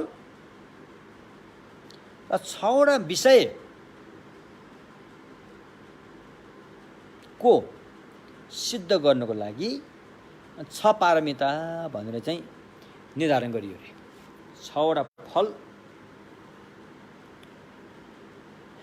अथवा 6वटा विषय को आधारबाट पारमी चाहिँ 6वटा हुन्छ भनेर। त्यो कसरी भन्दाखेरि चाहिँ जस्तो कि सुगति रे, सुगति र दुर्गति भन्ने दुईटा हुन्छ। नराम्रो काम गरेर जाने अधोगतिलाई दुर्गति भनिन्छ, राम्रो काम गरेर जाने माथितिरलाई सुगति भनिन्छ। तलतिर गएकोलाई दुर्गति, माथितिर गएकोलाई सुगति रे। सुगति भनेको मान्छेको चोला, देवताको चोलाहरूलाई सुगति भनिन्छ, राम्रो गति। अब त्यो सुगतिमा जानको लागि 6 पारमी मध्ये पहिलो 4वटा पारमीलाई प्रयोग गरियो। दान, शील, क्षान्ति, वीर्य। अनि त्यसपछि निर्वाण बुद्ध भूमिमा जानको लागि चाहिँ बाँकी दुईटा पारमीलाई प्रयोग गरियो, ध्यान र प्रज्ञा पारमिता। त्यसैले चाहिँ पारमी चाहिँ 6वटा हुन्छन्। सुगति दान दिएर, शील पालन गर्यो, शान्ति अभ्यास गर्यो, वीर्य साधना गर्यो भने मान्छेको चोला त पाउँछै पाउँछ, कुनै पनि हालतमा पाउँछ। यो प्रकृतिको नियम हो, त्यो भयो। अब निर्वाणै प्राप्त गर्ने हो, सम्मासम बुद्ध भूमिमै पुग्ने हो भने यति मात्रले पुग्दैन, त्यहाँ ध्यान पनि चाहियो, त्यहाँ प्रज्ञा पनि चाहियो। गरेर सुगतिमा पुग्ने, सुगतिसम्म पुग्नलाई चारवटा पारमी चाहियो। सुगतिबाट बुद्ध भूमिमा पुग्नलाई 2टा पारमी चाहियो। गरेर 6वटा पारमी, 6वटा सङ्ख्यामा निर्धारण गरियो रे, हैन? जस्तो कि सुगतिमा आएपछि आफूलाई धनी भएको मनपर्छ, धन सम्पत्ति धेरै भएपछि राम्रो लाग्छ, त्यसो हो भने दान दिनुपर्छ अरे। तिमी सुगतिमा मान्छेको चोला पाएर गरिब हुन चाहँदैनौ, तिमी धनी हुन चाहन्छौ, तिमी शारीरिक सुख भोगेर गर्न चाहन्छौ भने तिमीसँग धन सम्पत्ति हुन नितान्त जरुरी छ। धन सम्पत्ति पनि यस्तो हुनु पर्यो, दिगो हुनु पर्यो, त्यो पनि सजिलैसँग हैन प्राप्त गर्नको लागि चाहिँ दान पारमी हुनुपर्छ अरे। तपाईले दान धेरै दिनुभएको छ भने तपाईलाई सम्पत्ति सजिलैसँग आफूलाई प्राप्त हुँदै जान्छ, पाइँदै जान्छ, मिल्दै जान्छ, त्यो दिगो पनि हुन्छ। त्यसकारण भगवानले दान पारमी भनेर बताउनु भयो। दान त दान, सम्पत्ति त पायो, तर त्यो सम्पत्ति कुन चोलाले भोग्ने त? नाग भएर भोग्ने हो कि, घोडा भएर भोग्ने हो कि, कुकुर भएर भोग्ने हो कि, त्यस्तो भोगिन्छ नि त। अब विदेशतिरका कुकुर घोडाहरू त एकदम मान्छेभन्दा पनि उनीहरू समृद्ध भएर बसेका छन्, त्यो उसले दान गरेको पुण्यको फल हो त्यो। तर उसले शील पालन गरे नि फेरि, अनि त्यो दानको फल कहाँ पुगेर पाक्यो? पसलोमा गएर पाक्यो, पशुको चोलामा पुगेर पाकिदियो। अब त्यसैले मान्छेको चोलामै यो पाक्नु पर्यो भन्नलाई शील पालन गर्नु पर्यो रे। अनि त्यहाँ शील पारमिता आयो। दान गरेको पुण्यको फल चाहिँ कुन चोलामा पाक्ने? मान्छेको चोलामा पाक्नु पर्यो भने मान्छेको चोला पाउनु पर्यो। मान्छेको चोला त दान मात्रै गरेर पाउँदो रहेछ। मान्छेको चोला पाउनलाई शील पालन गर्नै पर्छ। 1 2 3 शील पालन गरेपछि मात्रै मान्छेको चोला पाउँछ, अन्यथा पाउँदैन। त्यसैले नि दानको बारेमा भगवानले जुन देशना गरिसक्नु छ तुरुन्तै उहाँले शीलको बारेमा हाल्नु भयो, त्यो भयो। अब धन सम्पत्ति पनि पायो, मान्छेको चोला पनि पायो।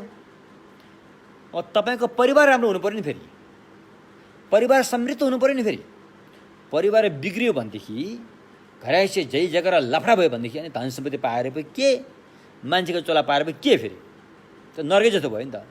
त्यसै परिवार समृद्ध हुनलाई फेरि शान्ति हुनु पर्यो, सहनशीलता हुनु पर्यो, शान्तिको अभ्यास गर्नु पर्यो।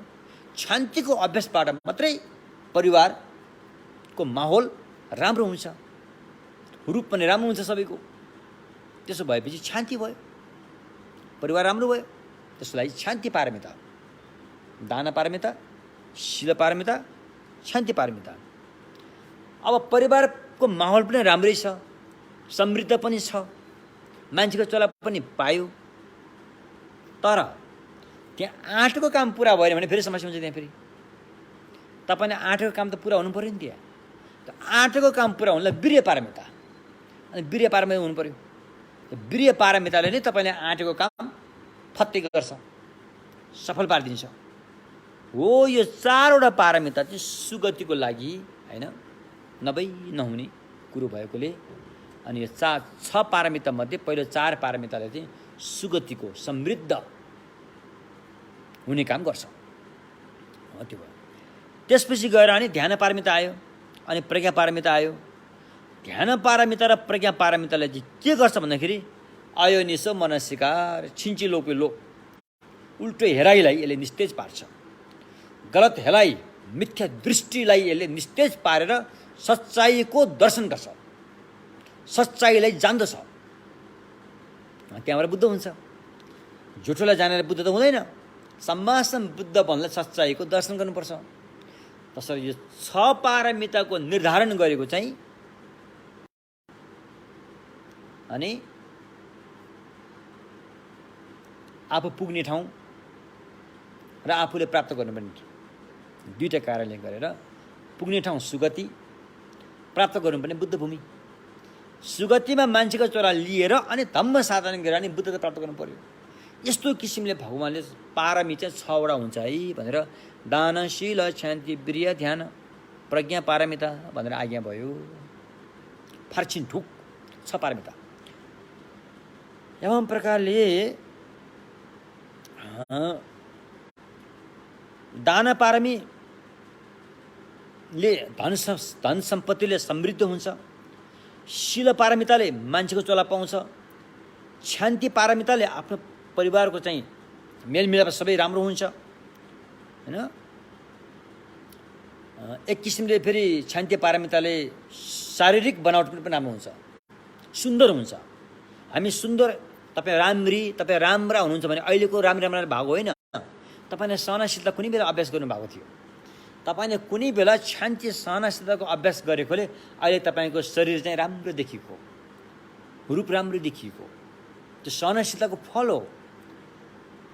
अहिले तपाईँले म यतिकै पाएँ भनेर तपाईँले घमण्ड गर्न जरुरी छैन। तपाईँले राम्रोसँग सहनशीलताको साधना गर्नुभएको थियो कुनै बेला र अहिले त्यसको फलमा तपाईँ सुन्दर भएर जन्मनु भयो। कुरो त्यस्तो हो।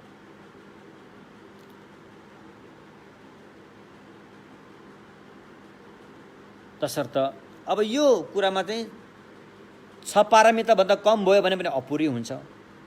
6 पारमिताभन्दा बढी भयो भने पनि त्यहाँ चाहिँ बढी नै हुन्छ। त्यसैले 6वटा सङ्ख्यामा निर्धारण गरियो रे।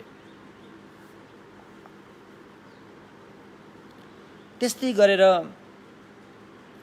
अनि आफू सक्षम हुनको लागि पनि 6वटै कुरा चाहिन्छ।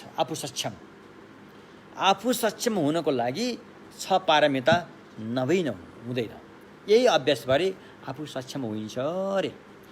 कसरी भन्दाखेरि आफू सक्षम हुनलाई आफू समृद्ध हुनु पर्यो, धन सम्पत्ति राम्रो हुनु पर्यो, आफूसँग शारीरिक पनि राम्रो हुनु पर्यो।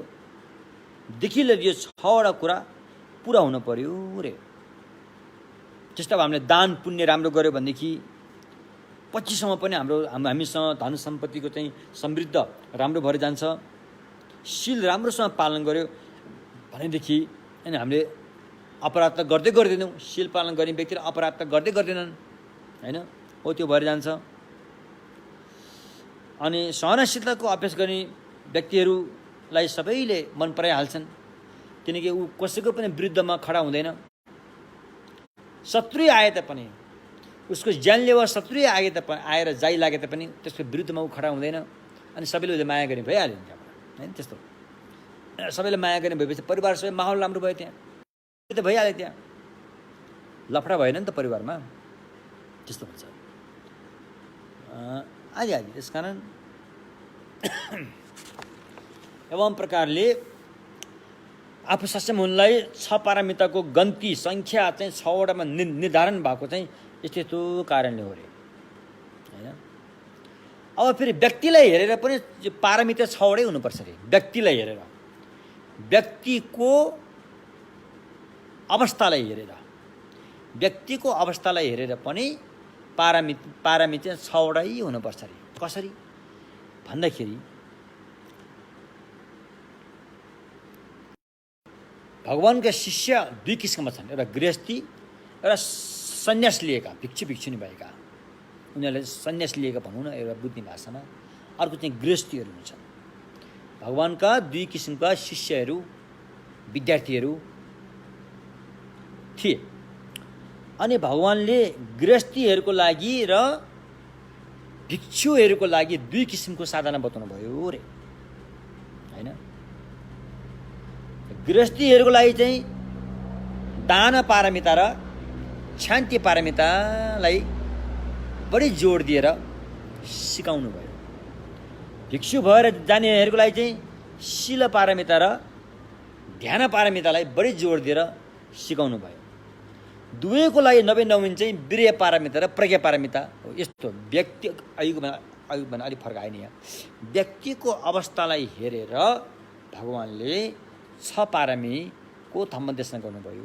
गृहस्थीलाई हेरेर दान र सहनशीलता शान्तिको बारेमा बताउनु भयो। भिक्षु भएकाहरूलाई हेरेर शील पारमिता र ध्यान पारमिताको बारेमा बताउनु भयो र दुवैको लागि अति आवश्यक परेको चाहिँ वीर्य प्रज्ञा पारमिता हो। यो हिसाबले पनि 6 पारमितामा चाहिँ सङ्ख्या निर्धारण गरियो। त्यो कसरी भयो त भन्दाखेरि चाहिँ त्यो कसरी हुन गयो त भन्दाखेरि चाहिँ दान र सहनशीलताको अभ्यास चाहिँ गृहस्थीलाई चाहिँ अति उपयोगी हुन्छ अरे। दान र सहनशीलताको अभ्यास गृहस्थीहरूको लागि अति उपयोगी हुन्छ। भिक्षु सन्यासी भएर गएकाहरूको लागि चाहिँ शील र ध्यान दुईटा अति उपयोगी हुन्छ भने ती दुवै पक्षमा हैन वीर्य र प्रज्ञा दुवैमा लागू हुन्छ अरे।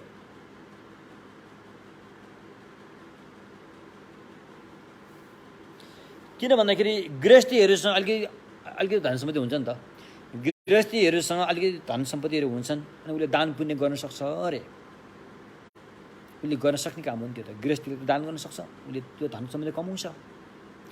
गृहस्थ धन सम्पत्तिहरू हुने भएकोले उसले दान गर्नु पनि सक्छ अरे। जब धन सम्पत्ति भएपछि त्यहाँ के हुन्छ? शत्रु लाग्छ। तपाईसँग धन सम्पत्ति छैन भने तपाईँ शत्रु पनि हुँदैन हो। बुझ्नु भयो नि कि? तपाईलाई शत्रु तब लाग्छ जब तपाईसँग धन सम्पत्तिहरू हुन्छ। अब शत्रु लागेपछि त तपाईँको विरुद्धमा खडा हुन्छ अनि तपाईँले त्यहाँ सहनशीलताको अभ्यास पनि गर्नु पर्यो। त्यो गृहस्थीले गर्ने अभ्यास दान र सहनशीलता। धन सम्पत्ति भएपछि शत्रु लागिहाल्छ कुनै पनि हालतमा। तपाईँको विरुद्धमा त्यहाँ कुरा उठिहाल्छ। जब तपाईँको विरुद्धमा कुरा उठ्छ नि तपाईँको केही विकास भइरहेको हुन्छ त्यहाँ। त्यो तपाईँले खुसी मान्नुपर्छ। तपाईँको विरुद्धमा कसैले कुरा उठायो भने तपाईँको केही विकास भइरहेको छ त्यहाँ, तपाईँको के आम्दानी भइरहेको छ त्यहाँ। त्यसैले अरूले कुरा उठाउँछ। यदि तपाईँको विकास भएको छैन, तपाईँको आम्दानी भएको छैन भने तपाईँको कुरा कसले उठाउँछ हो? तपाईँको विरुद्धमा कोही पनि बोल्दैन। त छैन यसलाई कुरै नगर भन्छ उनीहरूले। जब तपाईँको जीवनमा केही विकास भइरहेको छ, के आम्दानी स्रोत राम्रो भइरहेको छ, केही सम्पत्ति आर्जन तपाईँमा आइरहेको छ भने ठिक्क तपाईँको शत्रु लाग्छ र तपाईँको विरुद्धमा खडा हुन्छ। अनि गृहस्थी व्यक्तिहरूले अनि दान गर्न सक्छ अनि सहनशीलता पनि अभ्यास गर्न जरुरी छ। किनकि उसलाई नै शत्रु खडा भएर आउँछ।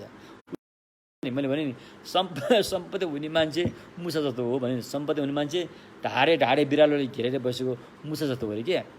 उसको विरुद्धमा खडा भएर आउँछ क्या। त्यस्तै अनि यो दुईटा अभ्यास चाहिँ भिक्षुहरूको लागि त्यति जोड दिएर गर्नु पर्दैन। किनभने भिक्षुहरूसँग त्यति सम्पत्ति पनि हुँदैन, त्यति सम्पत्ति नभएपछि शत्रु पनि त्यति हुँदैन। त्यस कारण भिक्षुले चाहिँ जोडतोडका साथ दान दिने अभ्यास पनि गर्न जरुरी छैन। जोडतोडका साथ सहनशीलताको अभ्यास गर्नु पनि त्यति जरुरी छैन अरे। किनकि उसमा शत्रु खडा भएर हुँदैन। कहाँ सहनी त? अनि सहनको लागि त तपाईँलाई कोही विरुद्ध गर्ने हुनु पर्यो नि। तपाईँको चाहिँ विरुद्धमा खडा हुने कोही हुनु पर्यो नि, तब नै सहन पर्छ। भिक्षुहरूमा त त्यो हुँदैन। नभएपछि भिक्षुहरूको लागि चाहिँ शील पालन गर्ने रे। अनि शील पालन गरेर अनि झ्याउँ पर्ने ठाउँलाई त्यागेर एकान्त बास गरेर ध्यान गर्ने रे। भिक्षुको काम के हो? शील पालन गर्ने, एकान्त बास बसेर ध्यान गर्ने। यो दुईटा काम चाहिँ भिक्षु पक्षलाई उचित छ अरे। हो त्यस्तो रहेछ।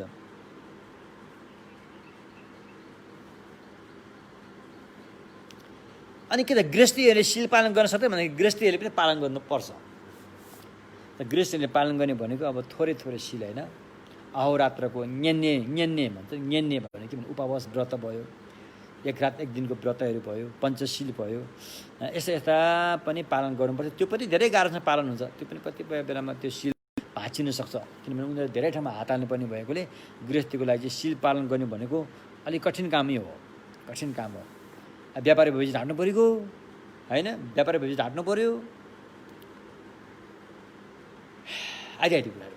अब यसमा धेरै गयो भने फेरि त्यसकारण जोस् गृहस्थीहरूले शील पालन गर्न त पर्छ, तर भिक्षुहरूले जतिको खटेर पालन गर्न चाहिँ गाह्रो हुन्छ उहाँहरूलाई। त्यसकारण अहोरात्रको शील, पञ्चशील अष्टशीलसम्म पालन गर्न सकिन्छ हैन त हो त्यो भयो।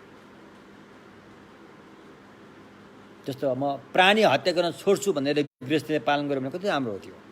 तर गृहस्थीले प्राणी हत्या गर्न छोड्यो भने उसलाई त्यो प्राणी हत्या गर्न छोड्ने कति सजिलो छ कि छैन। एकपल्ट म नेपालको सुदूरपश्चिम महेन्द्रनगर भन्ने ठाउँमा म पुगेको थिएँ। यो धेरै वर्ष पहिलाको कुरा हो। म त्यति बेला म नेपालको गाउँमा भ्रमण देशना गर्दै हिँड्थेँ। महेन्द्रनगरमा त्यहाँ एउटा बसन्तपुर भन्ने ठाउँ छ उता सुदूरपश्चिममा पनि। महेन्द्रनगर भन्ने त्यो बजारको नजिकै बसन्तपुर भन्ने ठाउँ छ। त्यो एरियामा चाहिँ मगर समुदायहरू चाहिँ धेरै बस्दा रहेछ। मगर समुदायहरू अब अहिले आएर चाहिँ मगर समुदायले बुझ्दैछन् कि उहाँहरूको मार्ग चाहिँ सम्यक मार्ग रे, भगवान्कै बाटो हो रहेछ भन्ने कुराहरू उहाँहरूले बुझ्दै हुनुहुन्छ नि।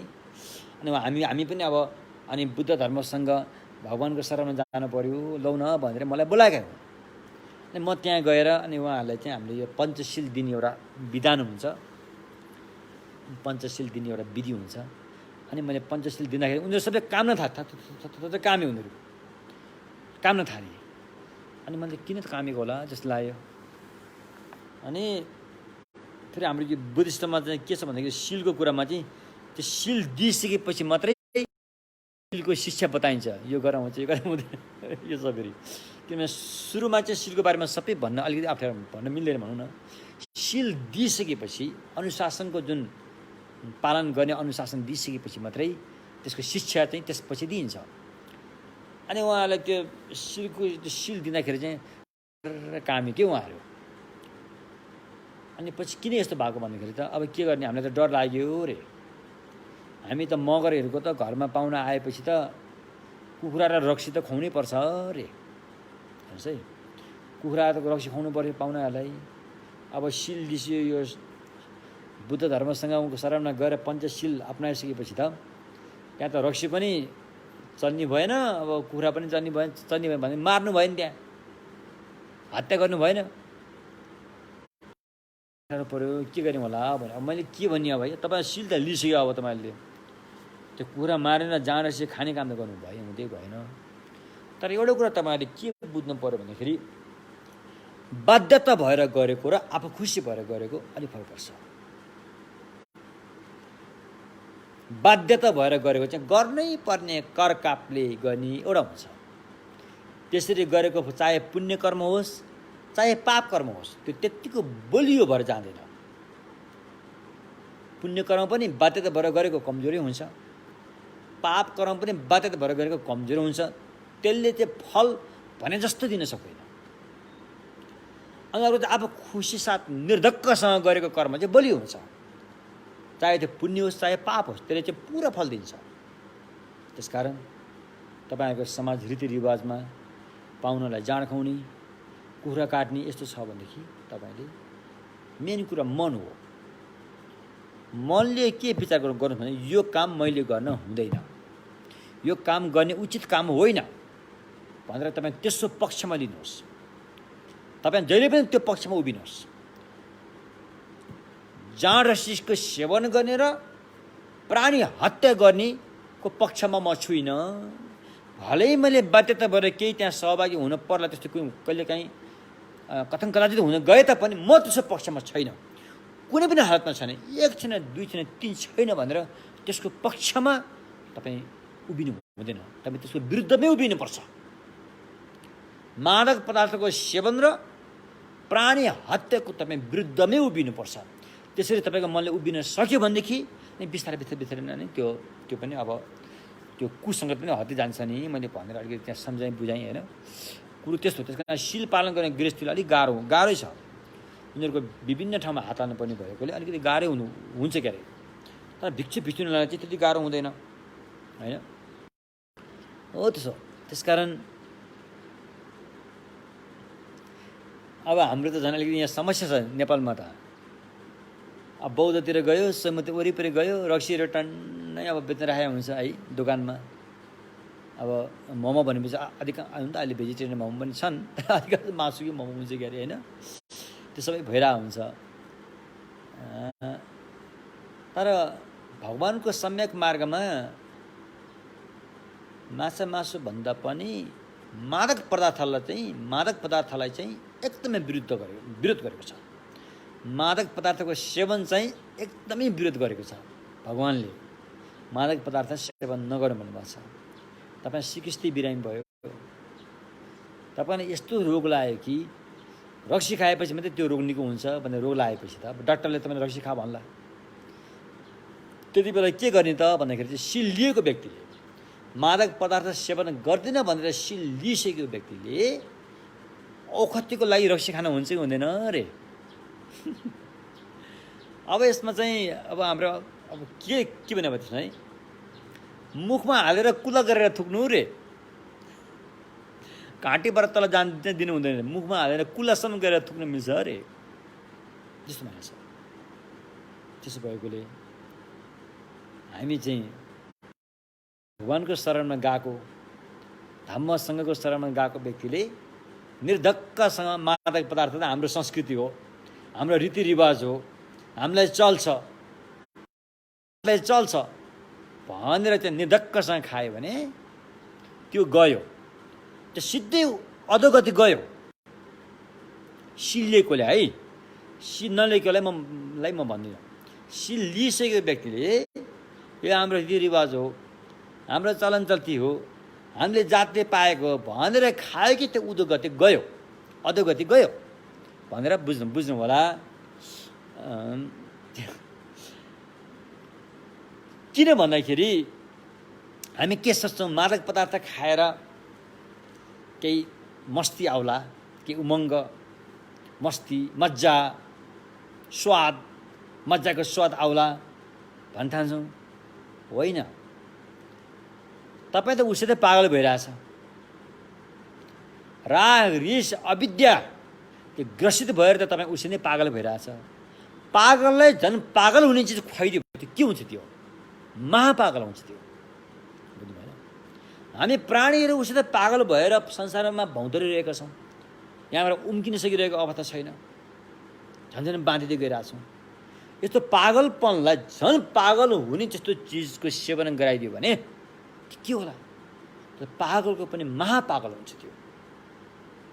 त्यसरी भगवानले टोटली मादक पदार्थ चाहिँ सिलिएको, पञ्चशील लिएको व्यक्तिहरूले, पञ्चशील नलिएको छ भने फेरि अर्कै कुरा होला। पञ्चशील लिएको व्यक्तिले चाहिँ मादक पदार्थ सेवन गर्यो भनेदेखि त्यो तल गयो, अधोगति गयो। त्यसकारण हजुरहरूले पनि मादक पदार्थको सेवनमा अत्याधिक रूपमा बानी परेको छ, बानी बिग्रिसकेको छ, एडिक्टेड भन्छ नि, त्यो भइसकेको छ भने पनि बिस्तारै छोड्ने कोसिस गर्नु होला। जीवन एकदमै छोटो छ, होइन? हामीसँग जे बानी प्राण जाने बेला त्यही बानी आउँछ। समस्या त्यो छ। तपाईँले जीवनमा जे कुरामा बानी बसाल्यो भने अन्तिम प्राण जाने बेलामा त्यही याद आउँछ। त्यस कारण अन्तिम मर्ने बेला पनि मलाई रक्सी ल्याइदिए, जान ल्याइदिए भन्नु पुग्छ नि हो। ल हेर्नुहोस् त, अब उसको हालत के होला? पछि परलोकमा पुगेपछि के होला? त्यसकारण यदि हामी अन्तिम प्राण जाने बेलामा हाम्रो चित्तशुद्धसँग प्राणलाई त्याग्ने हो भनेदेखि चाहिँ यस्ता खालका मिथ्या आचरणहरूलाई बिस्तारै छोड्दै लानुपर्छ। छोड्न गाह्रो हुन्छ, मलाई पनि थाहा छ यो कुरा। किनभने म पहिला सुपारी धेरै खान्थेँ, यति सुपारी खान्थेँ म। सुपारी पुरै चबाएर निल्थेँ म, त्यस्तो चाहिँ नसा भएको थियो मलाई। हेर्नुहोस् है मेरो कुरा।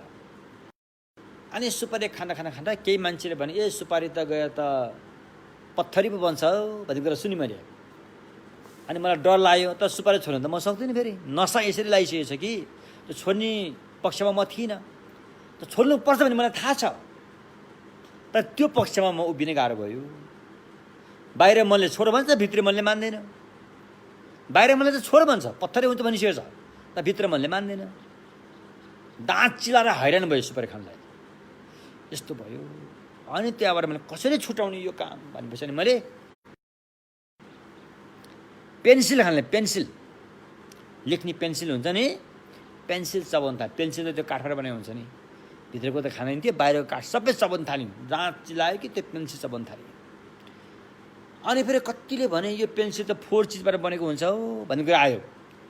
अब के गर्ने भएपछि त्यति बेला म बुद्धिस्ट भएको थिइनँ, बुद्धको बाटोमा आएको थिइनँ नि म त्यति बेला। अब कसरी छुटाउने भनेपछि अनि मैले त्यति बेला त्यो क्रिस्चियनहरूले बाइबलको किताब चाहिँ सिधै बाँड्थ्यो। क्रिस्चियनहरूले यत्र बाइबलको किताब बाँड्दै हिँड्थ्यो, केही किताब मगाउनु थियो। अनि मैले त्यो किताब खान थालेँ। मैले फेरि पेन्सिल खान छोडेर किताब खान थालेँ। त्यो कागज सबै खाइदिन्थेँ मैले, यत्र बाइबल सबै खाइदिन्थेँ मैले। त्यस्तो भएपछि अनि कति यो किताबको कागज त घोडाको दिशाबाट बनाउँछ अरे भन्ने कुरा मैले सुनेँ। फेरि हो न थाहा छैन, त्यस्तो सुनेँ मैले। अब यो त खान नहुँदैछ, तर के खाने त, अब दाँत चिलाइसक्यो। त्यहाँबाट मैले दुर्खा पनि खान थालेँ। दुर्खा भने छुर्पी जस्तो हुन्छ, त्यो दुर्खा खान थालेँ। दुर्खा यति खान थालेँ। अनि फेरि कसैले भने दुर्खा खायो भने त मुटु रोग लाग्छ भने फेरि अनि मैले चट्टै छोडेँ। त्यहाँबाट म उम्केँ। त्यस कारण छोड्न एकपल्ट यस्ता चिजहरूमा एकपल्ट लत नसा परिसकेपछि छोड्न मन लाग्छ, तर त्यो छोड्ने मन चाहिँ बाहिर मनमा मात्रै सीमित हुन्छ, भित्र मनले मान्दैन। त्यसकारण सकेसम्म नखाएको हो भने सुनमा सुगन्धै भइहाल्यो। यदि खाइसकेको हुनुहुन्छ भने कुनै पनि उपाय अपनाएर हुन्छ, कसरी हुन्छ त्यसलाई चाहिँ छोड्ने तर्फमै जानुपर्छ।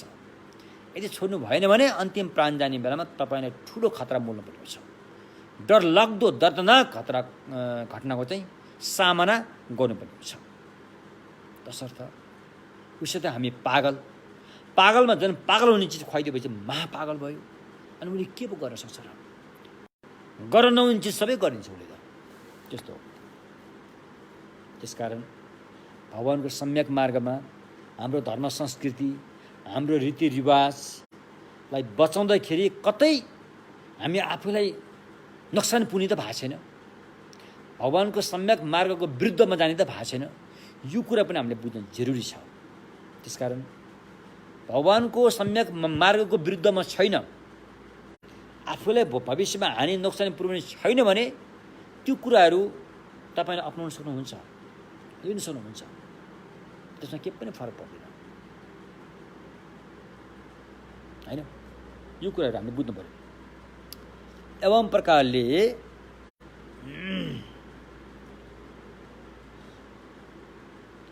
अनि गृहस्थीलाई पनि सहनशील के भन्छ वीर्य र प्रज्ञा चाहिँ चाहियो। प्रज्ञा छैन भने फेरि उसले चाहिँ मुक्त हुन सक्दैन। गृहस्थी पनि त दुःखबाट मुक्त हुन चाहन्छ। भिक्षुनी मात्रै मुक्त हुन चाहने होइन नि त, गृहस्थी पनि त दुःख चाहँदैन। उनीहरू पनि त सुखमा जान चाहन्छ, महासुखमा पुग्न चाहन्छ। त्यो महासुखमा पुग्न लागि त प्रज्ञा चाहियो। त्यस कारण प्रज्ञा चाहिँ गृहस्थी होस् या त्यागी होस्, दुवै पक्षलाई नितान्त जरुरी छ अरे। अब यसो क्रम आयो, क्रम। अनि क्रम के हो त? क्रम भनेको पहिला दान, अनि शील, अनि शान्ति, अनि वीर्य, अनि ध्यान, अनि लास्टमा प्रज्ञा भयो नि त। अनि यो क्रम चाहिँ कसरी आएको त? पहिला शील अनि दान भने पनि हुने हो, पहिला प्रज्ञा अनि ध्यान भने पनि हुने हो। किन दान, किन शील, यस्तो किन आएको त? यो क्रम कसरी बन्यो भन्दाखेरि चाहिँ यो क्रम चाहिँ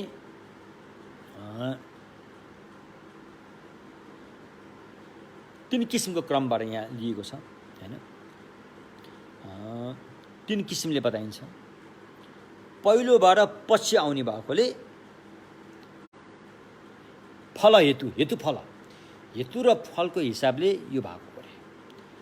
दानको तालिममा पास भएपछि मात्रै अनि शील पालन गर्न सजिलो हुन्छ अरे। शीलको तालिममा पास भएपछि मात्रै सहनशीलता शान्ति पालन गर्न सजिलो हुन्छ अरे। शान्तिको तालिममा पास भएपछि मात्रै वीर्य उत्साह भएर लाग्न सजिलो हुन्छ। त्यसपछि मात्रै ध्यान, अनि मात्रै प्रज्ञा। यो क्रमबाट क्रम यसरी भएकोले पहिला दान भयो, त्यसपछि शील भयो, त्यसपछि शान्ति भयो, अनि वीर्य, ध्यान अनि प्रज्ञा। यो क्रम चाहिँ यसरी आएको हो रे। एउटा कारण यो क्रम चाहिँ हैन, हेतु र फलको विधानबाट चाहिँ यसको क्रम पनि यसरी राखिएको हो रे। बुझ्नुभयो क्या? दोस्रो चाहिँ उत्तम र कमसलको हिसाबले, उत्तम र कमसलको हिसाबले पनि यो क्रम राखिएको हो रे। उत्तम र कमसलको हिसाबले पनि यो क्रम राखिएको हो रे हैन। जस्तो कि दानभन्दा शील उत्तम छ, शीलभन्दा शान्ति उत्तम छ, शान्तिभन्दा वीर्य उत्तम छ, वीर्यभन्दा ध्यान उत्तम छ, ध्यानभन्दा प्रज्ञा उत्तम छ। दान त जसले पनि गर्न सक्छ नि, दान गर्न त सजिलो छ। एउटा भिखारी कोही दान लिने मान्छे आयो भने दान दिन सजिलो छ। त्यो हिसाबले शील त अलिक गाह्रो छ नि। फेरि शीलको तुलनामा दान अलिकति अभ्यास गर्न सजिलो होला, सहनशीलताको तुलनामा शील पालन गर्न अलिक सजिलो होला, वीर्यको हिसाबमा सहनशीलताको अभ्यास अलिक सजिलो होला, ध्यानको हिसाबमा वीर्यको साधना अलिक सजिलो होला, प्रज्ञाको हिसाबमा ध्यान अलिक सजिलो होला। उत्तम र कमसलको हिसाबले पनि यो क्रम यसरी बनाएको हो।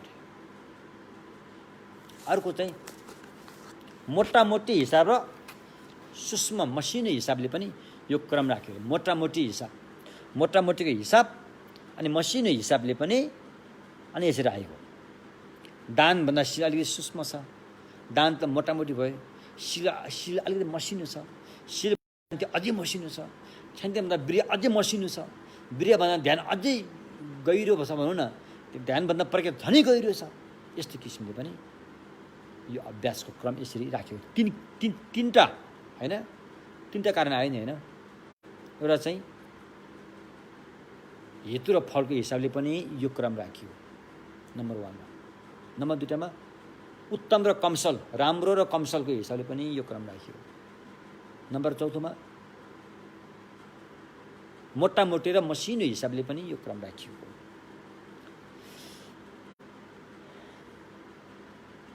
हैन, अझै यसलाई अलिकति भन्नु पर्दाखेरि जस्तो कि दान पारमी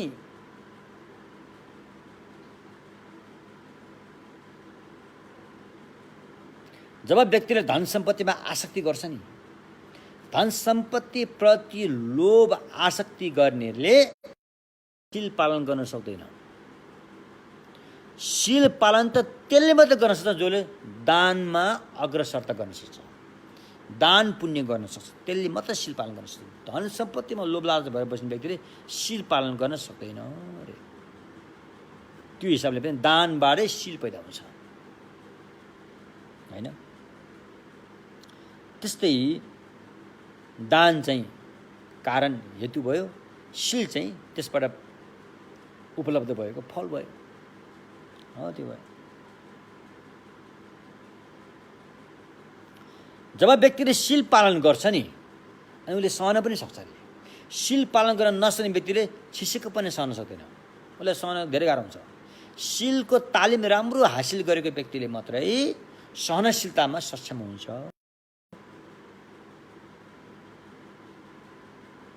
एवं प्रकारले अनि यो यसो हिसाबले चाहिँ यो क्रम राखेर छ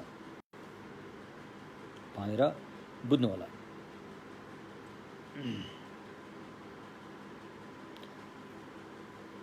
अनि दानको अभ्यास गर्न, दानको तालिम गर्न सजिलो छ।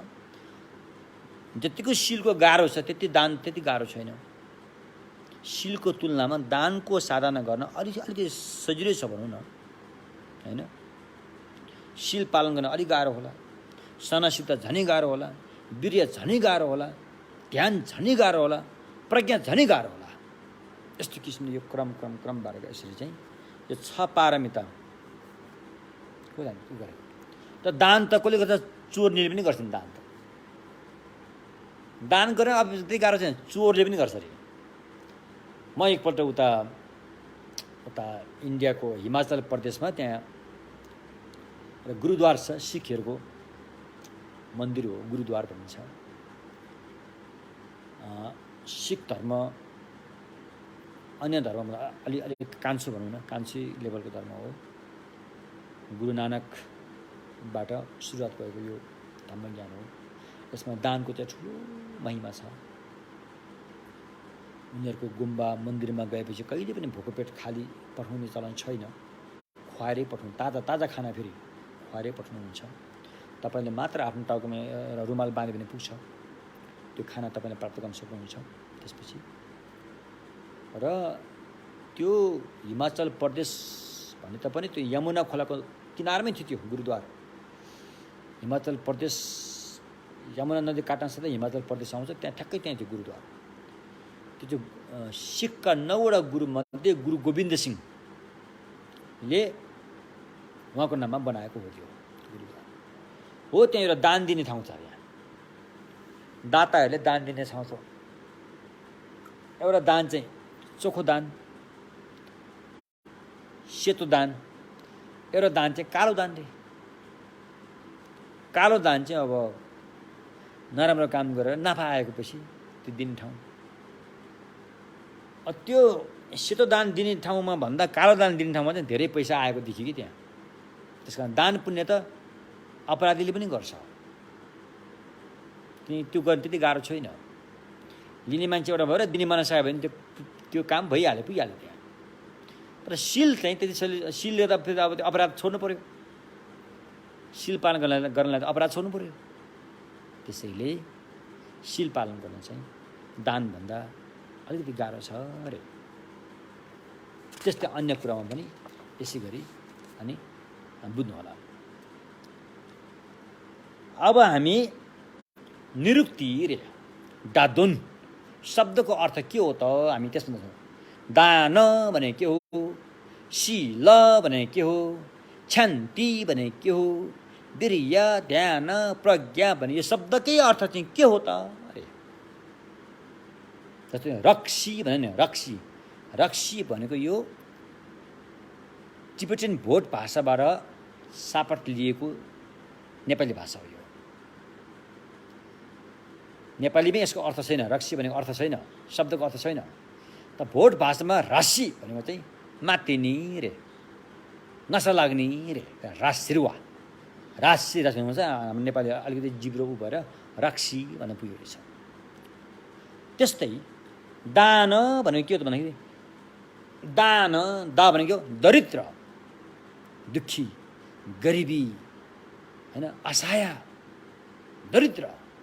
दा न भनेको नास्ति, त्यसलाई निस्तेज पार्ने, त्यसलाई समाप्त पारिदिने। दानको साधनाबाट दुखी असहायलाई चाहिँ पुरै होइन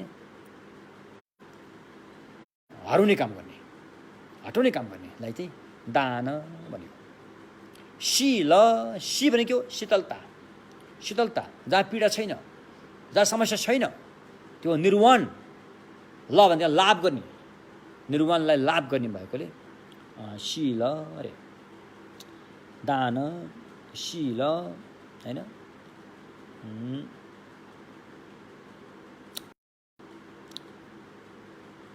शीतलतालाई लाभ गरेकोले शील रे। त्यसपछि क्षान्ति रे, क्षान्ति भनेको छ्याछोप भनेको चाहिँ यताउता हुनु, नमिल्नु, त्यहाँ यताउता भएर नमिलेको अवस्था, मन अस्थारको अवस्था, छ्याछोप शान्ति भनेको चाहिँ शान्ति रे।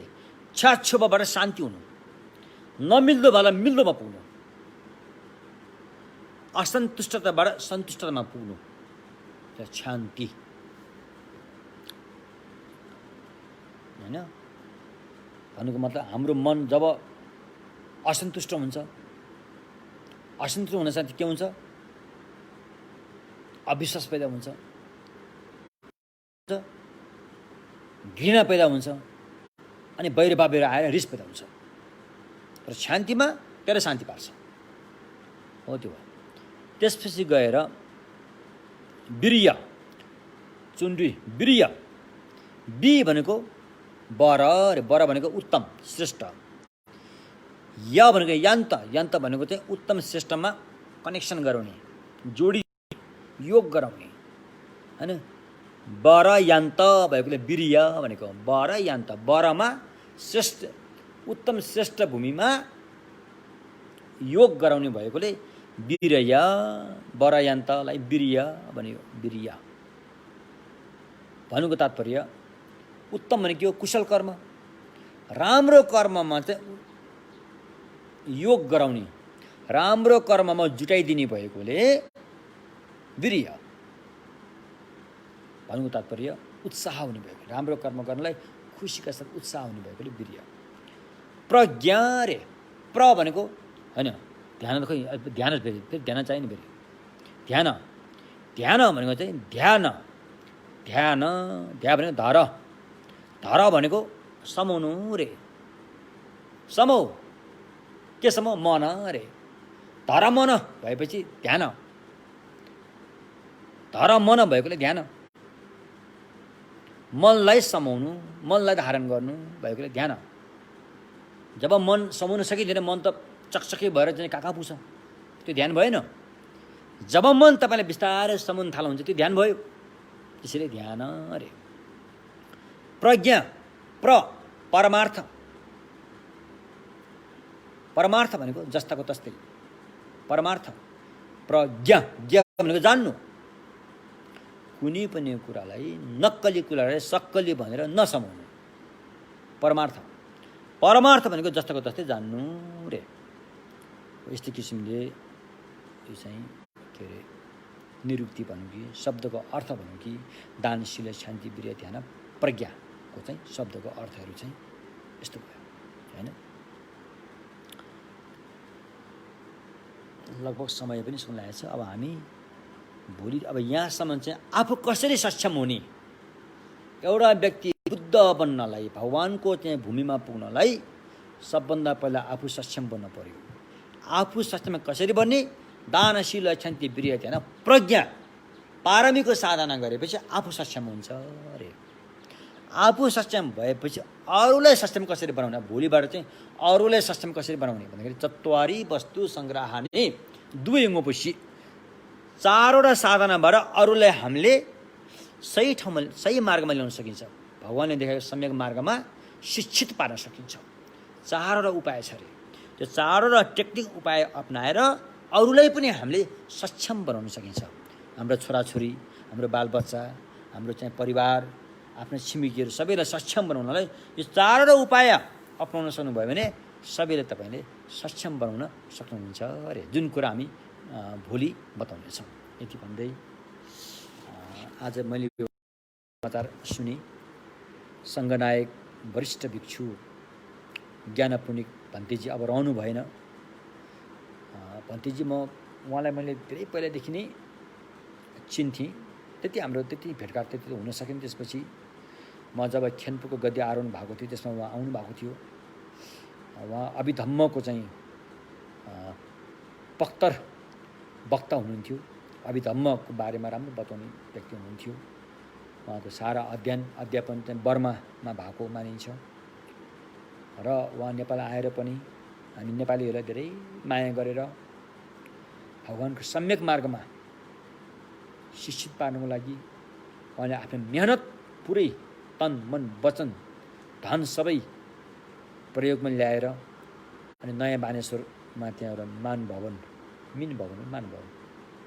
हो त्यहाँ उहाँको चाहिँ शान्ति विश्व शान्ति निकेतन बुद्ध विहार भन्ने त्यहाँ उहाँले स्थापना गर्नुभयो र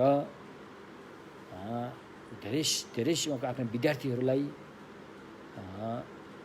बौद्धिक शिक्षा मात्रै नभएर आधुनिक शिक्षा पनि उहाँले व्यवस्था गर्नुभयो धेरै व्यक्तिहरू शिक्षित पनि भइसकेका छन् तर समयको मागलाई कसले के पो गर्न सक्छ र संसार त अनित्य हो जसले पनि छोड्नै पर्छ जन्म लिएपछि त जान्ने हुँदै हो होइन मान्छे बित्यो भनेर हामीले शोक गर्नु पनि जरुरी छैन किनभने हामी अब उहाँले त हामीलाई सूचना दिइसक्नु भयो होइन हामीलाई चाहिँ अनित्यको सूचना दिएर उहाँ गइसक्नु भएको छ अनि भन्तेजीको चाहिँ आज बिहान 4:35 हो भनेर चाहिँ उहाँको चाहिँ परिनिर्वाण भएको भनौँ न अब होइन त्यो भएको चाहिँ समाचार हामीले पायौँ हामी धेरै दुःखी पनि छौँ र शीघ्र उहाँको चाहिँ अब हामी महायानतर्फ भगवान बुद्धको सुखावती गमन होस् भनेर चाहिँ बुद्ध भूमिमा जान पाओस् भनेर चाहिँ हामी आजको जति पनि हामीले अध्यापन के अभ्यास गऱ्यौँ तौर तरिकाहरू हामीले सुन्यौँ बुझ्यौँ यसबाट प्राप्त भएको पुण्य चाहिँ उहाँको नाममा पुण्य परिणाम गर्नेछौँ सोनम दिय थम्जे शिवानी थम्ने न्येपे दाना भम्जे नि तेगा नाचे बालन ठुपा सिपे छोलेन रोवान बरोबर